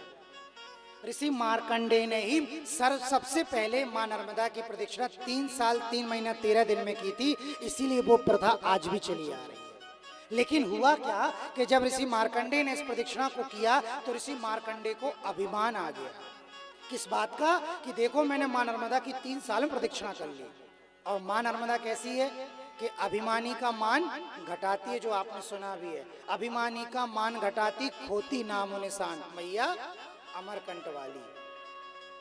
तो जब मां नर्मदा को समझ में आया कि ये जो मेरा भक्त है ऋषि मार्कंडे नहीं, उनके पिताजी भी जो थे वो मां नर्मदा के बहुत बड़े भक्त ऋषि मार्कंड, उनको लगा कि इसको तो अभिमान आ गया है। तब मां नर्मदा ने ऋषि मार्कंडे का अभिमान घटाया है। और वो लाइन में जो आप सुनते हैं, अभिमानी का मान घटाती खोती नामो निशान। तब ऋषि मार्कंडे जी ने मां नर्मदा से क्षमा प्रार्थना की और कहा कि मां नर्मदा मुझे क्षमा कीजिए। और पुनः उन्होंने अपने हाथ में जल लिया, संकल्प लिया और संकल्प में कहा कि मैं आपकी सुबह और संध्या के समय पूजन करूंगा, संध्या होगी वहीं पर मैं रात्रि विश्राम करूंगा। और मां नर्मदा में जितनी भी सरिताएं मिलेंगी, जितनी सरिताएं मिलती हैं, उनके मैं प्रारंभ तक जाऊंगा, उत्तर तट, पुनः वापस आऊंगा, तट का परिवर्तन करूंगा और दक्षिण तट से फिर पुनः उनके प्रारंभ तक जाके वापस आऊंगा। ऐसा मैं करूंगा। और ये संकल्प के साथ ऋषि मार्कंडे ने इस प्रदक्षिणा को प्रारंभ किया और मां नर्मदा में जितनी सरिताएं मिलती हैं उनकी भी प्रदक्षिणा करी। तो मां नर्मदा की उन्होंने ऐसी प्रदक्षिणा 27 वर्ष में संपूर्ण की थी, 27 वर्ष में। और जब ऋषि मार्कंडे की ये प्रदक्षिणा संपूर्ण हुई थी, मां नर्मदा स्वयं प्रकट हो गई थी। और जब मां नर्मदा प्रकट हुई और उन्होंने अपने हाथों से ऋषि मार्कंडे को भोजन कराया था, और तब से आज तक ऋषि मार्कंडे मां नर्मदा की प्रदक्षिणा करते हैं, जीवित हैं। क्यों? क्योंकि हमारे जो 7 चिरंजीवी हैं उनमें से 8वें ऋषि मार्कंडे भी है। ऋषि मार्कंडे जी ने मां नर्मदा की उस प्रदक्षिणा को 27 वर्ष में संपूर्ण किया और मां नर्मदा प्रकट हुई, उन्होंने स्वयं अपने हाथों से उनको भोजन कराया। जो प्रथा आज भी है, 27 वर्ष में ऋषि मार्कंडे एक बार भोजन करते हैं और मां नर्मदा स्वयं अपने हाथों से कराती है। तो इसका मतलब प्रदक्षिणा का क्या फल मिलता है? ये फल मिलता है कि मां नर्मदा, एक बात और, यदि आप मां नर्मदा की प्रदक्षिणा करते हैं तो मां नर्मदा किसी न किसी रूप में दर्शन आपको जरूर देती है। अब वो बात अलग है आप समझ पाए या ना समझ पाए, लेकिन मां नर्मदा किसी न किसी रूप में आपको दर्शन जरूर देती है। पहली जो प्रदक्षिणा बताई गई वो मार्कंडे, दूसरी जो प्रदक्षिणा है वो मुंडमाल प्रदक्षिणा। मुंडमाल प्रदक्षिणा मतलब जो प्रदक्षिणा होती है जिसमें हम समुद्र को पार करते हैं। यहाँ पर यदि अमरकंटक से शुरू करें, उत्तर तट तक जाते हैं, फिर समुद्र को पार करते, फिर दक्षिण तट पर आए या दक्षिण तट से फिर अमरकंटक आते हैं और ओमकारेश्वर में जल विसर्जित करते हैं, जल चढ़ाते हैं महादेव को। ये जो प्रदक्षिणा होती है उसको मुंडमाल कहते हैं, जिसमें समुद्र को पार करना होता है। तीसरी जो प्रदक्षिणा बताई गई है वो हनुमान प्रदक्षिणा है। हनुमान प्रदक्षिणा मतलब कभी उत्तर तट पर कभी दक्षिण तट पर, जो हनुमान जी ने की थी। हनुमान जी ने कभी उत्तर तट पर कभी दक्षिण तट पर जाके मां नर्मदा की प्रदक्षिणा करी। और यदि कोई व्यक्ति ये प्रदक्षिणा करता है तो उसको उत्तर तट पे आएगा तो हनुमान जी के दर्शन करना होंगे, दक्षिण तट पर जाएगा पुनः हनुमान जी के दर्शन करने होते हैं। और इस प्रदक्षिणा में आप उत्तर तट दोनों तट पे जा सकते हैं। चौथा जो प्रदक्षिणा बताई गई है वो जलाधारी प्रदक्षिणा बताई गई है। जलाधारी प्रदक्षिणा में क्या होता है, जैसे जलाधारी मतलब जैसे शिव जी की होती है, शिव जी की पूरी प्रदक्षिणा तो होती नहीं है, आधी होती है, वैसे ही इसमें क्या होता है, इस प्रदक्षिणा में यदि आप जाते हैं, कहाँ से, अमरकंटक से शुरू करते हैं, यदि आप दक्षिण तट पकड़ते हैं तो लास्ट का अंतिम जो तीर्थ होगा वो कौन सा होगा, विमलेश्वर, वहां पर आप जाएंगे। लेकिन अब वहां पर आप समुद्र को पार नहीं करेंगे, पुनः दक्षिण तट से आप अमरकंटक वापस आएंगे और अमरकंटक से फिर उत्तर तट यदि आप जाते हैं मीठी तलाई तक, मीठी तलाई तक जाएंगे और फिर वापस आएंगे अमरकंटक। ये कहलाती है जलाधारी। इसमें समुद्र को पार नहीं किया जाता। और कोई व्यक्ति इस प्रदक्षिणा को करता है तो उसमें उसको कितना वर्ष लगता है, 7 वर्षों का समय लगता है, 7 वर्षों का जलाधारी प्रदक्षिणा में। और चौथी जो प्रदक्षिणा बताई गई है वो कौन सी बताई गई है, मानसिक प्रदक्षिणा, जो आप और जितने भी श्रोता जितने भी यजमान करेंगे वो होगी। इस मानसिक प्रदक्षिणा से आप मां नर्मदा के महात्म्य को, मां नर्मदा के तट पर जितने तीर्थ हैं उनकी महिमा को सुनेंगे। इसको कहा जाएगा मानसिक प्रदक्षिणा, जो आप और हम करेंगे। ऐसी मां नर्मदा की कितनी प्रदक्षिणा बताई गई हैं, 5 प्रदक्षिणा बताई गई हैं। मार्कंडे, मुंडमाल, जलाधारी, हनुमान प्रदक्षिणा और मानसिक प्रदक्षिणा, जो आप और हम करेंगे। अच्छा, मानसिक प्रदक्षिणा को यदि हम शुरू करें तो हम कहां से शुरू करते हैं? अमरकंटक से शुरू करते हैं। अमरकंटक से शुरू करते हैं। मैं आपको तीर्थों को भी वर्णन बताऊंगा और मां नर्मदा का महात्म्य भी। तो यदि हम अमरकंटक से शुरू करें तो एक पहला तीर्थ पड़ता है जिसका नाम है, जहां पर आप सुना होगा, कपिल नदी, कपिल तीर्थ। सुना है कि नहीं सुना है? अमरकंटक में आपको देखें तो पहला आता है कपिल धारा। ये तो सुना ही होगा, कपिल धारा। ये कपिल धारा मतलब क्या? इस तीर्थ का निर्माण कैसे हुआ? तो कपिल धारा, कपिल तीर्थ ऋषि कपिल के नाम पर पड़ा हुआ है। मां नर्मदा जो 21 कल्पों से है, तो पहले कल्प का जो नाम है वो कपिल कल्प ही है। उन्हीं के नाम पे ये तीर्थ का पड़ा, तीर्थ का नाम पड़ा। ये कपिला नदी है। वहां पर कपिला नदी का उद्गम कैसे हुआ? तो एक बार देवादिदेव महादेव के साथ माता सती, माता पार्वती जी नहीं, माता सती दक्ष पुत्री, वो मां नर्मदा के तट पर आई स्नान करने के लिए, स्नान करने के लिए। तो सर्वप्रथम महादेव ने मां नर्मदा में स्नान किया। उसके बाद माता सती ने मां नर्मदा में स्नान किया। और स्नान करने के बाद जब मां नर्मदा से माता सती बाहर आई तो उन्होंने अपने वस्त्रों को निचोड़ा बाहर, और उन वस्त्रों को निचोड़ने से एक जलधारा निकली, और उस जलधारा का जो रंग था वो कपोत कलर का था, कपोत रंग था। कपोत रंग मतलब श्वेत जिसको रंग कहते हैं, कबूतर के समान वैसा रंग था। एक जलधारा निकली और वहां से एक सरिता प्रकट हो गई जिसका नाम हो गया कपिला नदी। कपिला नदी हो गया। माता सती के वस्त्र के निचोड़ने के कारण एक जो सरिता प्रकट हुई वो कपिला नदी थी, और वही कपिला नदी जाके मां नर्मदा में मिलती है। वही कपिला नदी मां नर्मदा में मिलती है। और वही कपिला नदी और जो कपिला कुंड बना था जहां पर मां कपिला प्रकट हुई थी, उनका उद्भव हुआ था, वहीं पर मां नर्मदा उसी कुंड में अपने पुत्र को लेके समाहित हो गई। जो मैंने आपको बताया ना कि मां नर्मदा का विवाह भी हुआ है, तो मां नर्मदा का विवाह हुआ और वही मां नर्मदा उसी कपिला कुंड में अपने पुत्र को लेके समाहित हो गई, क्योंकि उनका जो पुत्र था वो शल्य सहित था, मतलब घाव हो गए थे। वो आप सुनेंगे उसकी भी कथा। और जब मां नर्मदा उस कपिला नदी में समाहित हुई तो उनका जो पुत्र था वो शल्य रहित हो गया, तो वहां से मां नर्मदा का एक नाम विशल्या भी हो गया।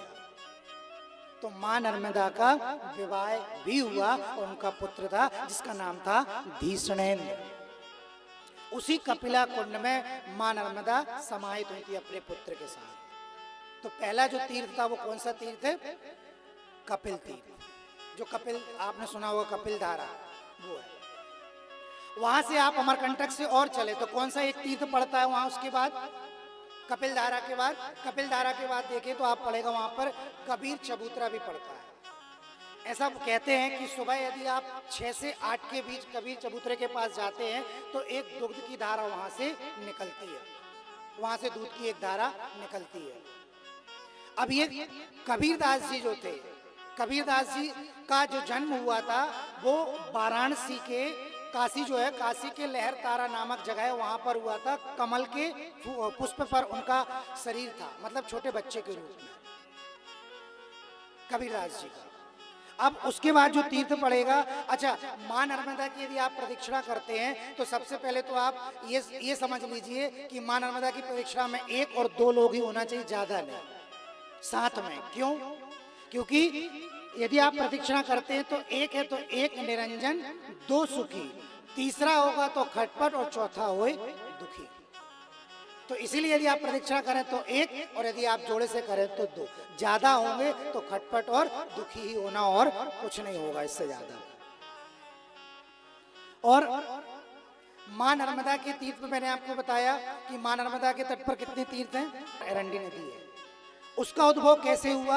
वहां पर सभी जितने भी ऋषि मुनि थे उन सभी लोगों ने मां नर्मदा के संगम पर यदि आप स्नान करते हैं तो प्रयागराज के बराबर आपको पुण्य फल की प्राप्ति होती है, मां नर्मदा और अरण्य नदी के संगम पर।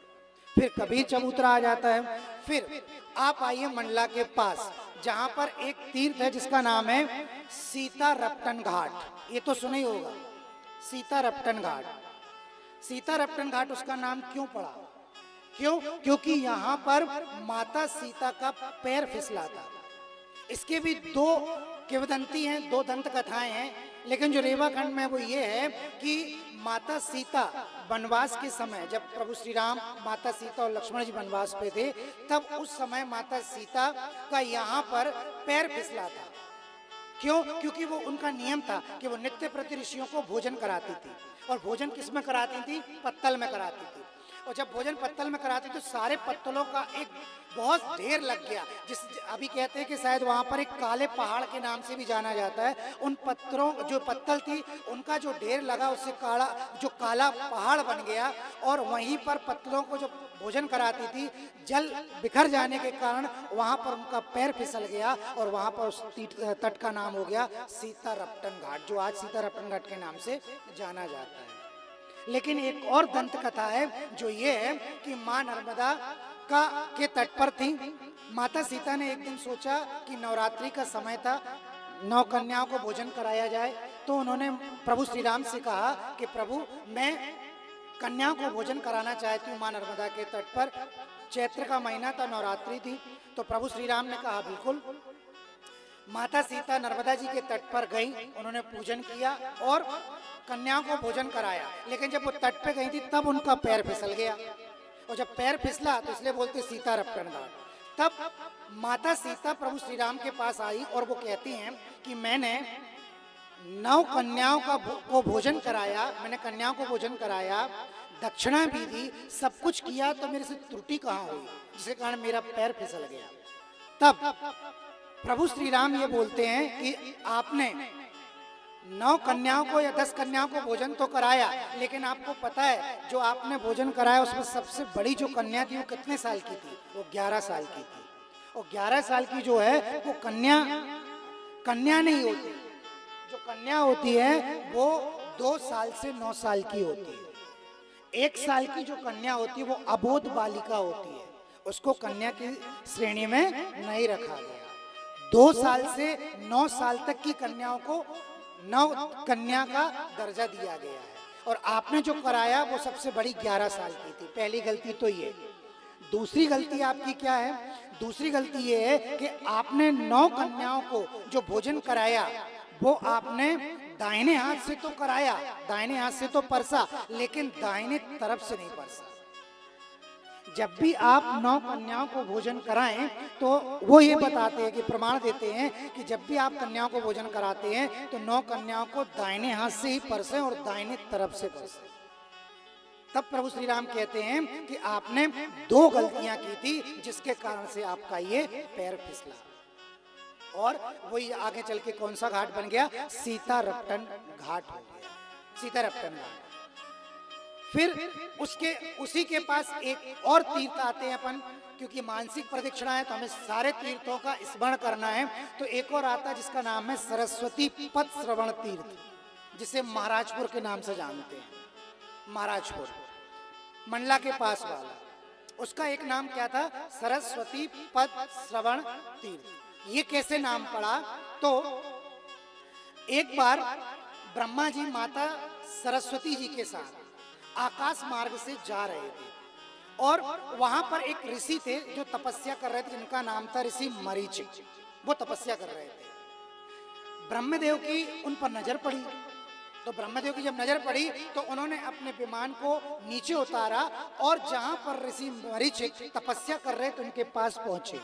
उन्होंने ऋषिदेव को प्रणाम किया, उनका वंदन किया। अब माता सरस्वती बाजू में खड़े हुए सब देख रही थी। अब माता सरस्वती जी के मन में क्या विचार आया कि इस सृष्टि का रचनाकर्ता ब्रह्मदेव इस ऋषि को, अब चूंकि तपस्या कर रहे थे तो दाढ़ी भी बड़ी थी, बाल भी बड़े थे, और उनका जो रूप था वो स्वरूप ना होकर कुरूप था। तो उनके मन में ये इस बात का अहंकार था कि मैं कौन हूं? मैं ज्ञान की देवी हूं, तो मैं क्यों इसको प्रणाम करूं? ब्रह्मदेव ने प्रणाम किया। जब उन ऋषि की तपस्या से आंखें खुली, अब चूंकि ऋषि जो है वो सब देख तो रहे हैं, सब समझ रहे हैं, तब वो कहते हैं माता सरस्वती से कि माता आप ज्ञान की देवी हो, आपसे ही सारे संसार का ज्ञान चलता है, और आपने मेरे रूप को देखा, गुण को नहीं देखा। स्वयं ब्रह्मदेव ने भी प्रणाम किया, लेकिन आपने प्रणाम नहीं किया, इस बात का मुझे दुख नहीं, लेकिन आपको इस बात का अहंकार है कि आप ही सर्वज्ञानी हैं, आपके अलावा कोई ज्ञानी नहीं है। तब ऋषि मरीचिक ने मां सरस्वती को श्राप दिया था कि आपने मेरे इस कुरूप के कारण मेरा अपमान किया है, मैं आपको श्राप देता हूं कि आपका ये शरीर 2-2 जन्मों तक कुरूप रहेगा। तो माता सरस्वती को श्राप मिला, किनका? 2-2 श्राप का।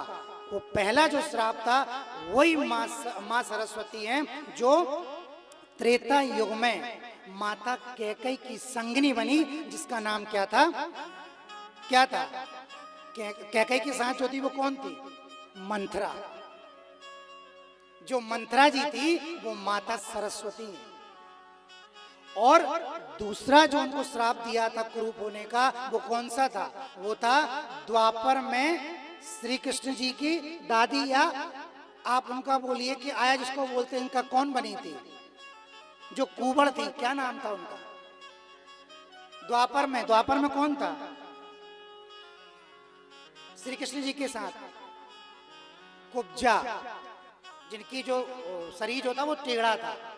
ये माँ सरस्वती ही है, उनको ये श्राप मिला था। और उन ऋषि ने ये कहा था कि तो आप 2-2 जन्मों में कुरूप होगी, प्रभु का सानिध्य मिलेगा लेकिन तरन तारण नहीं होगा। त्रेता में भी प्रभु श्री राम का साथ मिला, द्वापर में श्री कृष्ण जी का साथ मिला, लेकिन तरन तारण नहीं हुआ। आपका तरन तारण कब होगा? जब ये दोनों आप रूपों में आने के बाद मां नर्मदा के तट पर तप करेंगी, तब आपका तरन तारण होगा। ये मां सरस्वती ही थी। 2-2 बार उनको श्राप दिया गया था। इसीलिए हमें कभी भी अपने ज्ञान का अभिमान नहीं करना चाहिए। क्यों नहीं करना चाहिए? क्योंकि जब बड़े बड़े ऋषि मुनि, बड़े बड़े मां सरस्वती जब ऋषियों के श्राप से नहीं बच पाए, तो हम और आप कौन है? मां नर्मदा पर जो तीर्थों का वर्णन किया गया है, वो मां नर्मदा, ऐसा कहते हैं कि मां नर्मदा का नाभि स्थल भी है। नाभि स्थल कौन सा है? नेमावर। नेमावर को मां नर्मदा का नाभि स्थल कहा जाता है। क्यों कहा जाता है? तो इसका कारण ये है कि यदि आप अमरकंटक से नेमावर तक जाएंगे तो जितने तीर्थ हैं उनकी पुनरावृत्ति नेमावर से मां नर्मदा के अंतिम रत्नासागर समुद्र तक होती है। मां नर्मदा के तट पर जो तीर्थ है उनकी पुनरावृत्ति होती है। अमरकंटक से नेमावर और नेमावर के बाद पुनः सागर तक उन तीर्थों की पुनरावृत्ति होती है। इसीलिए कई बार बहुत सारे लोग ये बोलते हैं कि ये जो आप बता रहे हैं पद श्रवण तीर्थ महाराजपुर मंडला ना होके नेमावर के उस तरफ है, तो ये पुनरावृत्ति हुई है। लेकिन इस मंडला जो कहा जाता है, इनको भी हम क्या कहते हैं, यहीं पर माता सरस्वती को श्राप दिया गया था ऋषि मरीचिक के द्वारा। फिर उसके बाद एक तीर्थ और आता है, जिसको हम क्या कहते हैं, छोटी सहस्त्रधारा। छोटी सहस्त्रधारा, यहाँ पर राजा अर्जुन सहस्त्रबाहु ने मां नर्मदा को अपनी 1000 भुजाओं से रोकने का प्रयास किया था। 1000 भुजाओं से। आपको लगता है कि मां नर्मदा किसी के रोकने से रुक सकती है?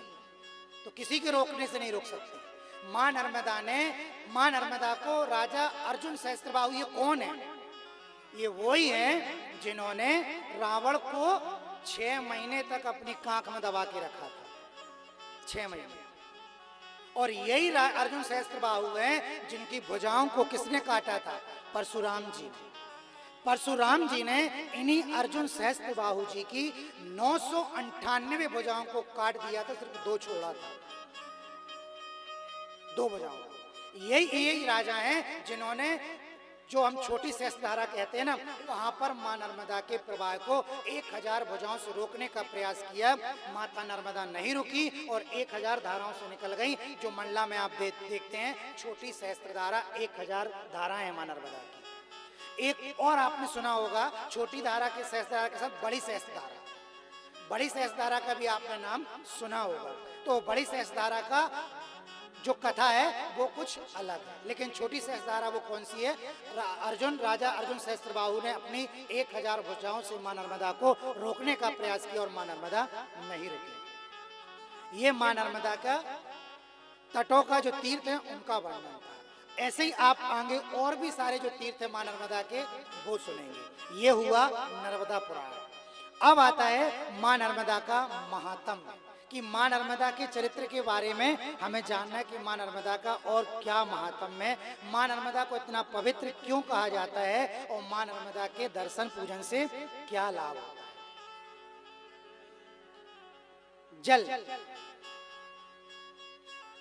जल जो है मां नर्मदा का बड़ा ही निर्मल है, बड़ा निर्मल जल है। आपको पता है कि मां नर्मदा के जल का आप आचमन करते हैं तो मां नर्मदा का जो जल है, आप घर में जो आरओ लगा होगा तो ऐसा कहते हैं ना कि घर का जो आरओ है वो 100 से टीडीएस से कम होता है तो बहुत अच्छा पीने योग्य होता है। मां नर्मदा का जल भी 100 टीडीएस से कम ही होता है। आप पीजिए, मां नर्मदा के जल का आचमन करेंगे आपको समझ में आएगा। मां नर्मदा के जल का आचमन हमें नित्य प्रति करना चाहिए, तो क्यों?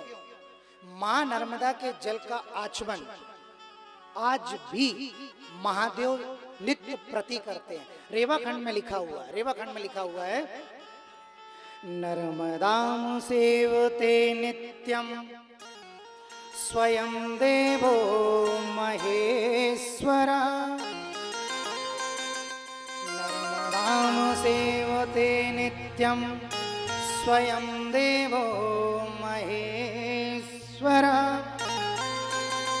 मां नर्मदा के जल का आचमन स्वयं महादेव नित्य प्रति करते हैं, तो हम और आपको मां नर्मदा के जल का आचमन करना चाहिए।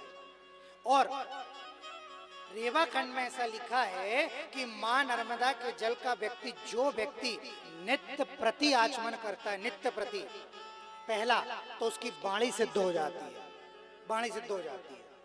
दूसरा उसको कभी सर्प दंश नहीं हो सकता, सर्प नहीं काट सकता, और काट भी ले तो उसे उसका कभी जहर नहीं चढ़ेगा। इसलिए मां नर्मदा के जल का आचमन हमें नित्य प्रति करना चाहिए।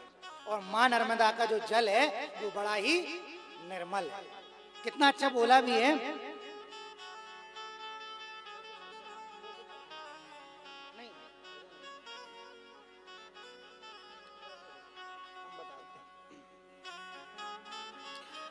एक बहुत अच्छा भजन आता है मां नर्मदा का, कि कितना निर्मल निर्मल पानी माई रे बा तुम्हारो, निर्मल निर्मल पानी माई रे बा तुम्हारो, माई देवा तुम्हारो, निर्मल निर्मल पानी माई देवा तुम्हारो, निर्मल निर्मल पानी माई देवा तुम्हारो।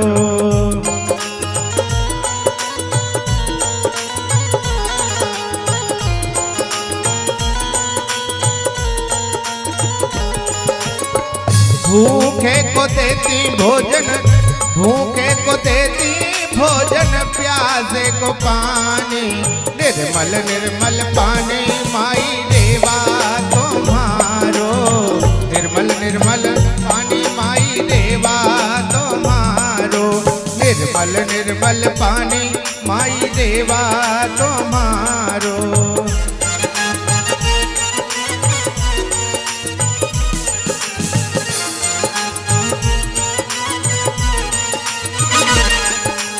अमर कंठ वाली माई को निस दिन ध्यान लगाऊं, मैं निस दिन ध्यान लगाऊं। अमर कंठ वाली माई को निस दिन ध्यान लगाऊं, मैं निस दिन ध्यान लगाऊं। जग तारन मोरी माई नर्मदा निस दिन में गुण गाऊं, माई निस दिन में गुण गाऊं। निर्मल निर्मल पानी माई देवा तुम्हारो, निर्मल निर्मल पानी माई देवा तुम्हारो, निर्मल निर्मल पानी माई देवा तुम्हारो। ब्रह्मा जी कहते हैं कि इस धरा पर 3 रत्न बताए गए हैं, 3 रत्न। हम जब रत्नों की बात करें तो हमारा ध्यान आभूषणों, जवाहरात ये सब पे है। नहीं, ब्रह्मा जी ने इस धरा पर 3 रत्न बताए हैं। कौन कौन से? पृथिव्याम 3 रत्नानि जलम अन्नम सुभास्तानि। सबसे पहला जो रत्न बताया गया है वो बताया गया है जल। सबसे पहला कहते हैं ना कि जैसा पियोगे पानी वैसी होगी वाणी। जल का बहुत बड़ा महत्व है, जल का बहुत बड़ा महत्व है। जल का जो पूरा नाम है जिसको हम कहते हैं फुल फॉर्म, जल का क्या है? मतलब हम जल सोचते कि जल ही अपने आप में पूर्ण, तो जल अपने आप में पूर्ण नहीं है। क्यों? क्योंकि विष्णु पुराण के अनुसार जल का जो पूरा नाम है वो है जन्मते लयते यस्य सा जल। जन्मते लयते यस्य सा जल अर्थात जन्म से लेके मृत्यु तक जिसका प्रयोग किया जाता है वो जल है। जब व्यक्ति जन्म लेता है तो जल ही जल जो है, जल ही माँ के दूध के रूप में बच्चे को मिलता है जो जीवन दान देता है। जब व्यक्ति की मृत्यु होती है तो तर्पण भी किससे किया जाता है? जल से ही किया जाता है। इसीलिए जल जो है व्यक्ति के जन्म से लेके मृत्यु तक आप उसका प्रयोग करते हैं। जन्मते लयते यस्य सा जल, इसीलिए इसको जल कहा गया है। जल जो है प्रथम रत्न बताया गया है, प्रथम रत्न। दूसरा जो बताया गया वो कौन सा बताया गया है? अन्न बताया गया है, अन्न। अब अन्न के बारे में आप जरूर सुन लीजिएगा, इसीलिए क्योंकि लोग बोलते हैं कि अन्न जो है जैसा खाओगे अन्न वैसा होगा मन। जब आप भोजन करते हैं, जब आप भोजन करते हैं तो विचारों को सात्विक होना चाहिए, और बनाते हैं तब भी विचार सात्विक होना चाहिए। क्यों? क्योंकि अन्न की बहुत बड़ी महिमा है। क्या महिमा है अन्न की महिमा? यहाँ पर भी नित्य प्रति भोजन होता है, कराया जाता है। जितने भी लोग आते हैं, ये बहुत बड़ा दान है। अन्न जो है ये बहुत बड़ा दान है, और हमारे जीवन में इस अन्न के महत्व को आपको समझना चाहिए। क्यों समझना चाहिए? क्यों? क्योंकि जब महाभारत का युद्ध हुआ, कुरुक्षेत्र में हो रहा था, तब स्वयं श्री कृष्ण जी माता गांधारी के पास गए।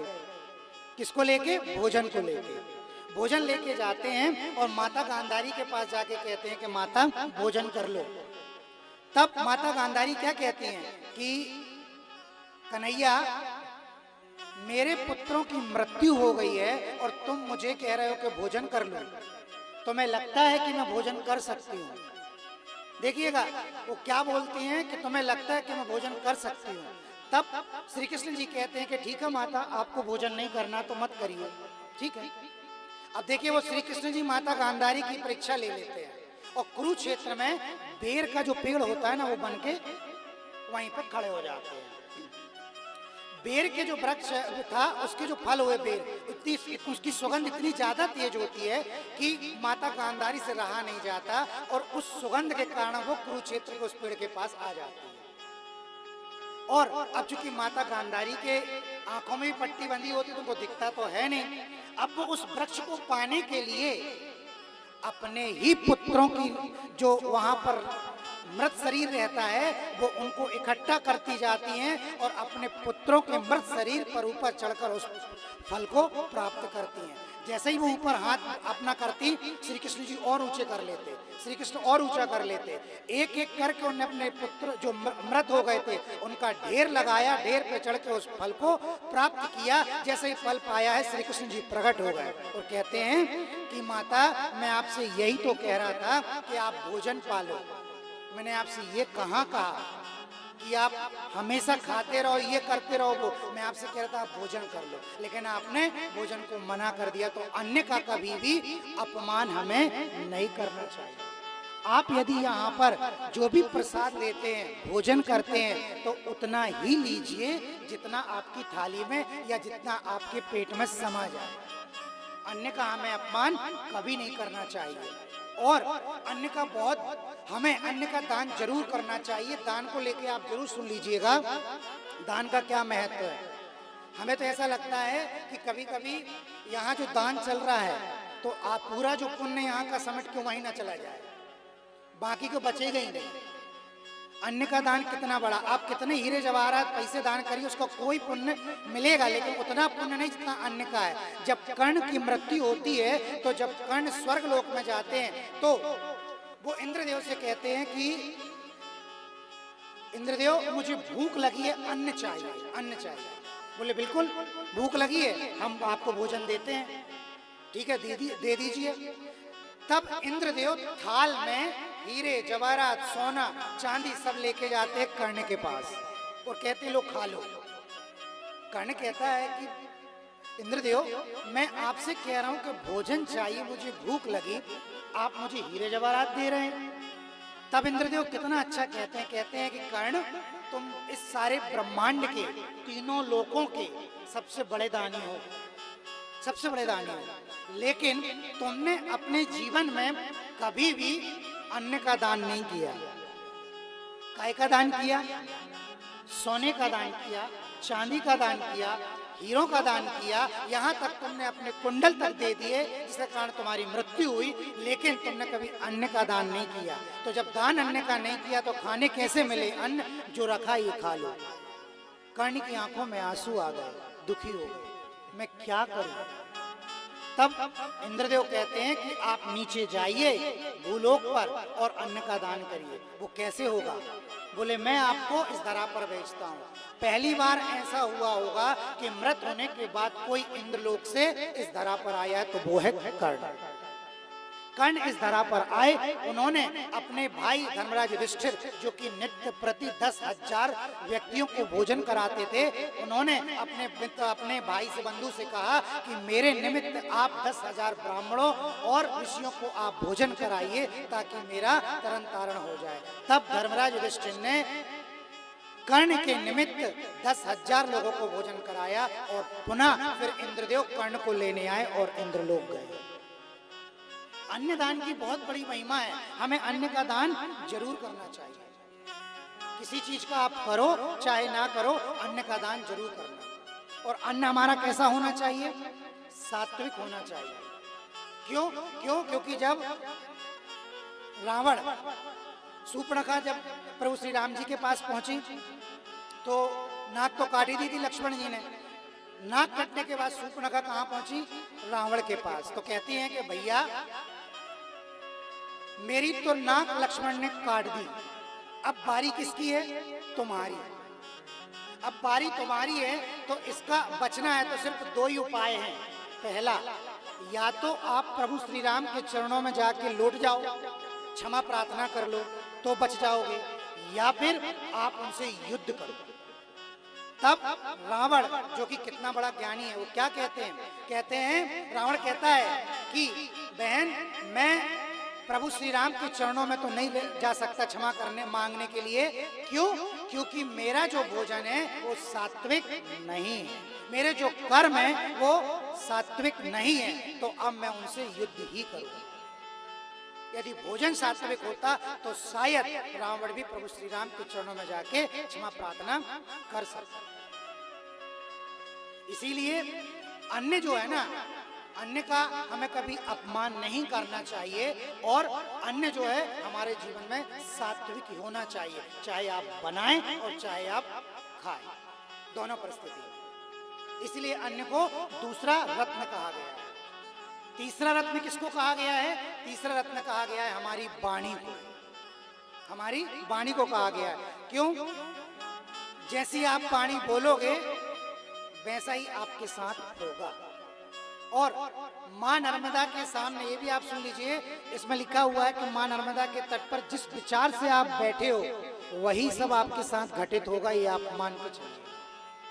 हमारी वाणी को भी संयम, हमारी वाणी में संयम होना चाहिए। इसीलिए इस धरा के 3 रत्न बताए गए, जल, अन्न और सुभाषित वाक्य, मतलब आपकी वाणी। कबीरदास जी ने कहा है ना, ऐसी वाणी बोलिए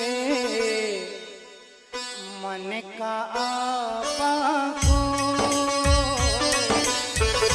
ऐसी वाणी बोलिए मन का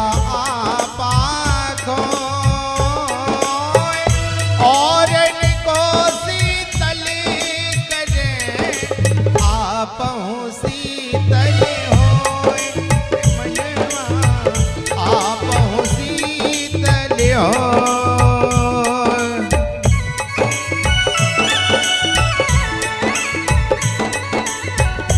ऐसी बाणी बोलिए मन का आपा खोय।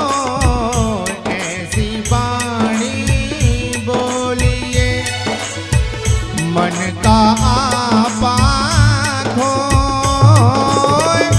और को शीतल करे आपहु शीतल होय आपहु शीतल हो। इसीलिए हमें जल, अन्न और वाणी पर संयम और ध्यान रखना चाहिए। मां नर्मदा की प्रदक्षिणा कितने प्रकार से थी? 5 प्रकार की। तो मां नर्मदा का इस धरा पर आगमन भी 5 कारणों से हुआ है।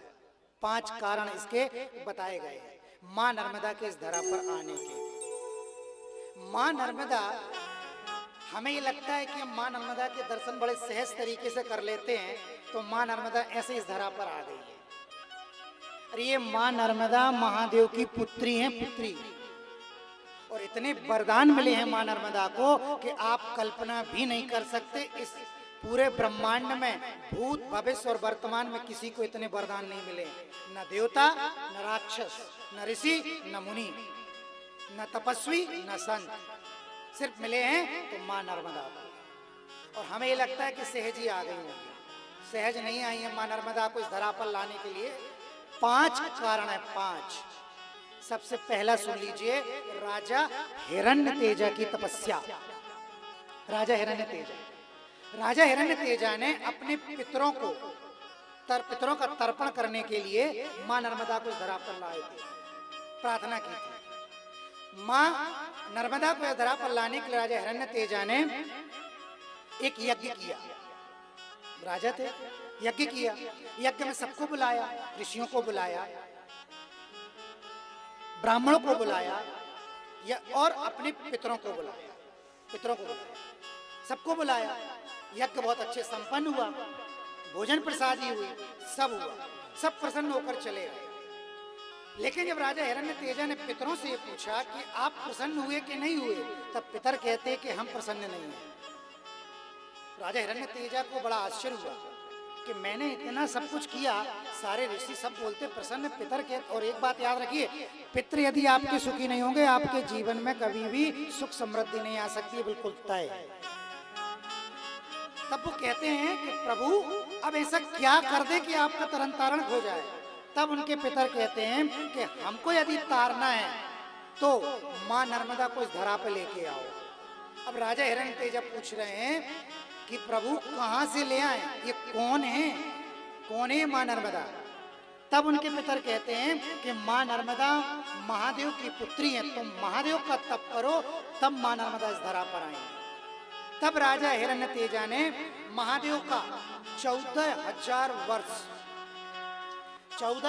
वर्ष तक मां नर्मदा को इस धरा पर लाने के लिए महादेव का तप किया है।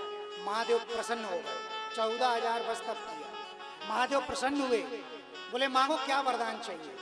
बोले आपकी जो पुत्री है मां नर्मदा सबसे पहले शिवलोक में ही रहती थी ना, बोले जो शिवलोक में मां नर्मदा है ना आपकी पुत्री, आप उनको इस धरा पर ला दो। महादेव कहते हैं कि आप ये वरदान छोड़ दो, ये वाला, बाकी जो मांगना मांगो, ये वरदान बस छोड़ दो। राजा हिरण्यतेजा कहते हैं कि वरदान तो हमें यही चाहिए, चाहे तपस्या में 14 और लग जाए। तो बोले महादेव सोचे अब ये मानेगा नहीं, तो बोले ठीक है, मां नर्मदा की तुम बोल रहे हो कि इस धरा पर, तो मैं नर्मदा को इस धरा पर उतारूंगा। और जब मां नर्मदा को राजा हिरण्यतेजा के कहने पर उतारा, तो अब समस्या ये आई कि उनके बेग को धारण कौन करे, क्योंकि गंगा जी के बेग को तो शिव जी ने धारण कर लिया, नर्मदा जी के बेग को कौन धारण करे। सब पर्वतों से पूछा, सारे पर्वत बोले कि यदि हम मां नर्मदा के बेग को धारण करेंगे तो हमारी पता नहीं चलेगा हम कहाँ चले जाएंगे, किस लोक में चले जाएंगे। तो बोले क्या किया जाए। तो उदयाचल पर्वत ने कहा, उदयाचल पर्वत, पर्यंक पर्वत, मेकल पर्वत, अमरकंटक पर्वत, ये कहा कि मैं मां नर्मदा के वेग को धारण करूंगा, आप मां नर्मदा को इस धरा पर लाइए। तब महादेव ने राजा हिरण्यतेजा की तपस्या से प्रसन्न होकर मां नर्मदा को इस धरा पर लाए और उदयाचल पर्वत ने मां नर्मदा के वेग को धारण किया और मां नर्मदा मर्यादित होकर पश्चिम की ओर बह गई। ये पहला कारण मां नर्मदा के इस धरा पर आने का। अच्छा, मां नर्मदा पश्चिम की ओर इसलिए बहती हैं, कुछ लोग का मानना होगा या कुछ लोगों ने सुना होगा कि जोहिला थी उनकी सखी, उनके कहने पर उनसे कुछ मतभेद हुआ तो वे उल्टे पैर चली गई, पूर्व दिशा में थी उल्टे पैर गई पश्चिम में चली गई, तो ऐसा कुछ नहीं। रेवाखंड में लिखा है मां नर्मदा इस धरा पर आई, मर्यादित होकर पश्चिम दिशा की ओर बह गई। तो पहला जो कारण था वो था राजा हिरण्यतेजा की तपस्या से मां नर्मदा इस धरा पर आई। और मां नर्मदा की धरा पर उतरने के कितने कारण बताए मैंने आपको? 5 कारण बताए। दूसरा कारण होगा राजा पुररवा की तपस्या। राजा पुररवा, ये राजा पुररवा कहाँ थे? आज की भौगोलिक दृष्टि से हम देखें तो राजा पुररवा तमिलनाडु राज्य में रहा करते थे। तमिलनाडु जो राज्य उसमें रहा था आज की भौगोलिक स्थिति से। राजा पुररवा ने अपने राज्य में, ये कौन थे? ये बहुत बड़े चक्रवर्ती राजा हुए हैं। इन्होंने अपने ऋषियों से पूछा कि गुरुदेव, हम यज्ञ करते हैं, अवन हवन करते हैं, आहुतियां देते हैं, सारे पारायण करते हैं, तो इन सबसे सबका तरन तारण तो हो जाता है, लेकिन इसके अलावा भी कोई ऐसा सरल सा कोई उपाय है कि लोगों का तरन तारण हो जाए? तब ऋषियों ने कहा, उनके गुरुओं ने कहा कि इन सबके अलावा भी एक उपाय है जो बहुत सहज सरल है, जिससे लोगों का तरन तारण हो जाएगा। बोले क्या? बोले तुम मां नर्मदा को इस धरा पर ले आओ। फिर राजा पुररवा सोच में पड़ गए। अब राजा पुररवा सोच में पड़ गए कि अब क्या किया जाए। बोले कौन है? बोले महादेव की पुत्री है, शिवलोक में रहती हैं, महादेव को मना लो। अब राजा पुररवा लग गए तपस्या के लिए। राजा पुररवा तपस्या करते हैं। उन्होंने कितने 1000 वर्ष तक तपस्या करी, 1000 वर्ष। महादेव प्रसन्न हुए। अब महादेव बोलते मांगो, क्या मांगना है? बोले महादेव, मुझे अपने राज्य में मां नर्मदा चाहिए, क्योंकि कोई सरिता नहीं है, जिससे तरन तारण हो जाए। फिर यही महादेव ने राजा पुररवा से कहा कि ये वरदान छोड़ो और कुछ मांग लो। बोले वरदान तो हमें यही चाहिए। और राजा पुररवा की तपस्या से प्रसन्न होकर महादेव ने फिर मां नर्मदा का आह्वान किया और मां नर्मदा आई। अब फिर वही समस्या कि कौन उनके वेग को धारण करे। फिर से पर्यंक पर्वत मतलब वही नेकल पर्वत। अमरकंटक का भी आपको पता चलेगा कि वो अमरकंटक है कि अमरकंटक है। टा टमाटर है कि ठा है? अमरकंट वाली कि अमरकंठ वाली?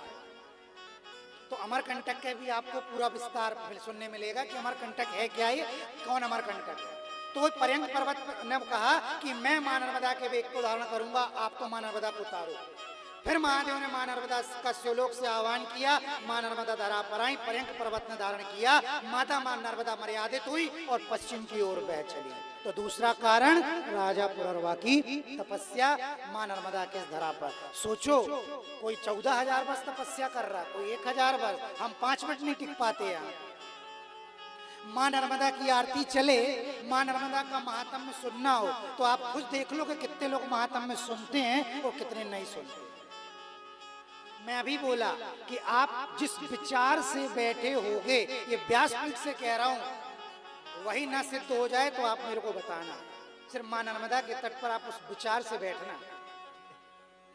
मां नर्मदा के जल का आचमन 5 साल से नित्य प्रति करता हूं, 12 साल में तुम्हें बताया बाणी सिद्ध कर लूंगा। आप करो तो सही।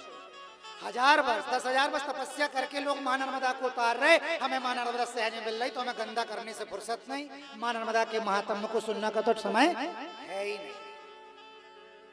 आप अभी और सुनिएगा कि मां नर्मदा का क्या महात्म्य है। एक बार मां नर्मदा का महात्म्य आपने सच्चे मन से सुन लिया, सारे तीर्थों का पुण्य फल प्राप्त कर लेंगे।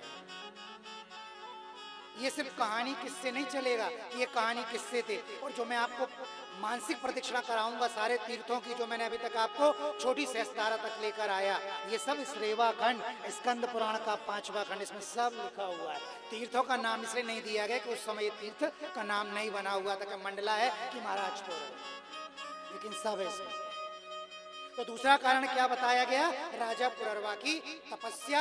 पहला कारण क्या था? राजा हिरण्यतेजा की तपस्या। अब आप कल सुनेंगे 3 और कारण मां नर्मदा की इस धरा पर आने के। और राजा पुररवा कौन थे ये सुनेंगे। मां नर्मदा का विवाह इसके बाद में आपको जब कल सुनेंगे कि मां नर्मदा का विवाह कब हुआ, कैसे हुआ और क्या महात्म्य है मां नर्मदा का, आप सुनेंगे कल के महात्म्य। अब मां नर्मदा की, क्योंकि 7 बजे से मां नर्मदा की महाआरती भी होती है, सब मां नर्मदा के महात्म्य को सुन के मां नर्मदा की महाआरती में शामिल होइए और पुण्य लाभ अर्जित करिए। बोलिए नर्मदा मैया की जय। समस्त यजमान आगे आ जाएं, मां नर्मदा की आरती करें।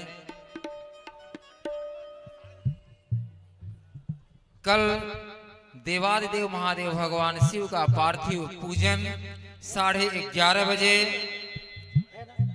11:30 बजे समस्त भक्तों से निवेदन है, प्रार्थना पूर्वक आप सब आने का कष्ट करें।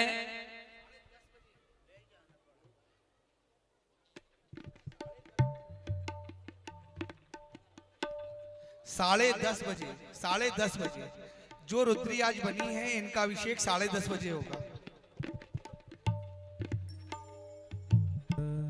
आइए सभी लोग मिलकर माता जी की आरती करते हैं।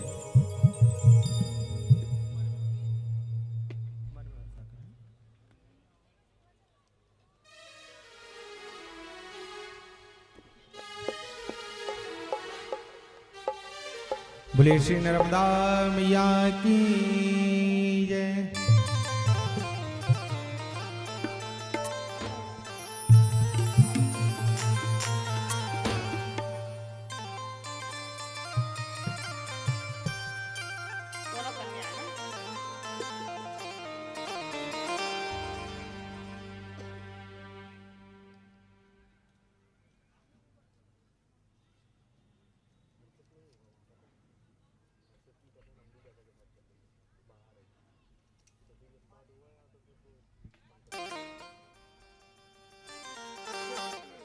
बोले श्री नर्मदा मैया की। मन में बसाकर तेरी मूर्ति उतारो मैं मैया तेरी आरती।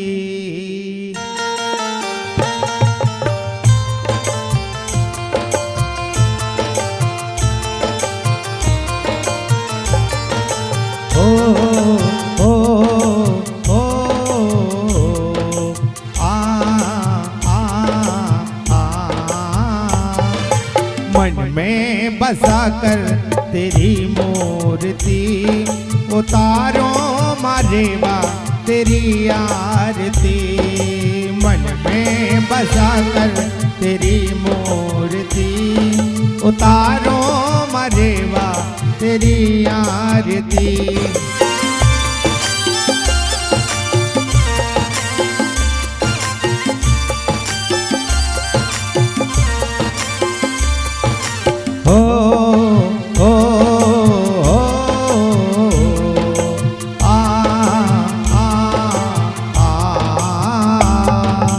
करुण करो कष्ट हरो ज्ञान दो मैया। भाव में फंसी नाव मेरी तार दो मैया। करुण करो कष्ट हरो ज्ञान दो मैया।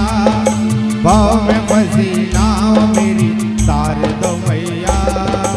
दर्द की दवा तुम्हारे पास है, दर्द की दवा तुम्हारे पास है। जिंदगी दया की है भीख मांगती।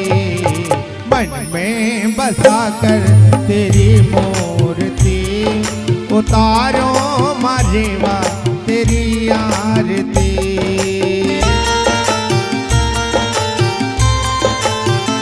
जय हो माई की।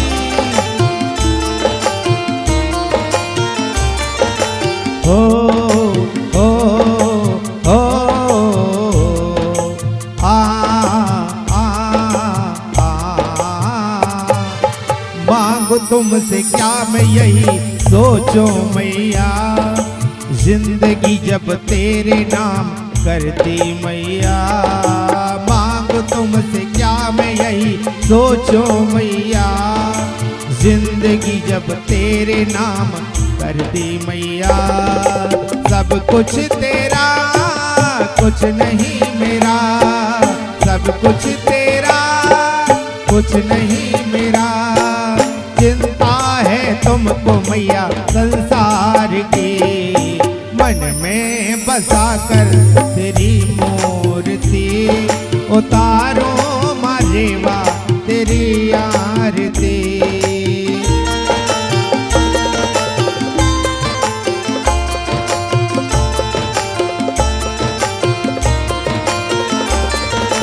हो हो हो आ आ आ वेद तेरी महिमा गाएं संत करें ध्यान, नारद गुण गान करें छेड़ वीणा तान। वेद तेरी महिमा गाएं संत करें ध्यान, मार्कंडे जी गुण गान करें छेड़ वीणा तान। भक्त तेरे द्वार करते हैं पुकार, भक्त तेरे द्वार करते हैं पुकार। दास अखिलेश तेरी गाएं आरती, मन में बसा कर तेरी मूर्ति। उतारो मारेवा तेरी आरती, मन में बसा कर तेरी मूर्ति। उतारो मरेवा तेरी आरती, उतारो मरेवा तेरी आरती। कर्पूर गौरम करुणावतारम संसार सारम भुजगेन्द्रहारम सदा वसंतम हृदयारविंदे भवम भवानी सहितं नमामि। मंदार माला कुलतालिकाए कपाल माला किससे गिराए, दिव्यंबराय सदिगंबराय नमः शिवाय ओम नमः शिवाय। त्वमेव माता च पिता त्वमेव, त्वमेव बंधु च सखा त्वमेव, त्वमेव विद्या द्रविणं त्वमेव, त्वमेव सर्वं मम देवदेव। गुरुर्ब्रह्मा गुरुर्विष्णु गुरुर्देवो महेश्वरा, गुरुर्साक्षात् परं ब्रह्म तस्मै श्री गुरवे नमः। हरे राम राम राम हरे हरे, हरे कृष्ण कृष्ण कृष्ण हरे हरे, हरे राम राम हरे हरे, हरे कृष्ण कृष्ण कृष्ण। नमामि देवी नर्मदे, नमामि देवी नर्मदे, नमामि देवी नर्मदे, नमामि देवी नर्मदे। उदीय पाद पंकजम नमामि देवी नर्मदे, उदीय पाद पंकजम नमामि देवी नर्मदे, उदीय पाद पंकजम नमामि देवी नर्मदे।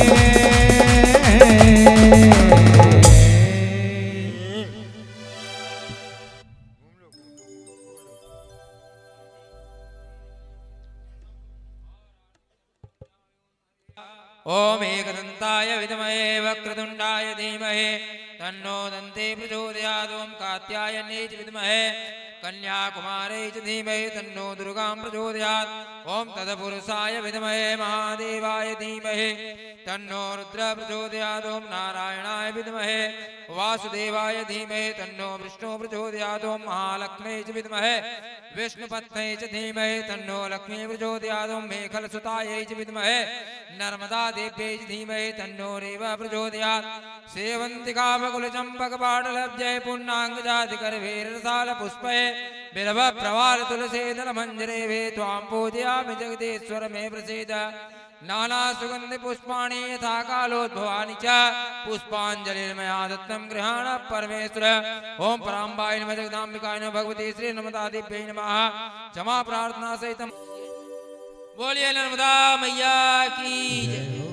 गणेश भगवान की जग जननी जगदम्बा मैया की उमापति महादेव की धर्म की अधर्म का प्राणियों में विश्व का आज के आनंद की अपने अपने माता पिता की अपने अपने गुरुदेव भगवान की सनातन धर्म की नर्मदा मैया की नर्मदे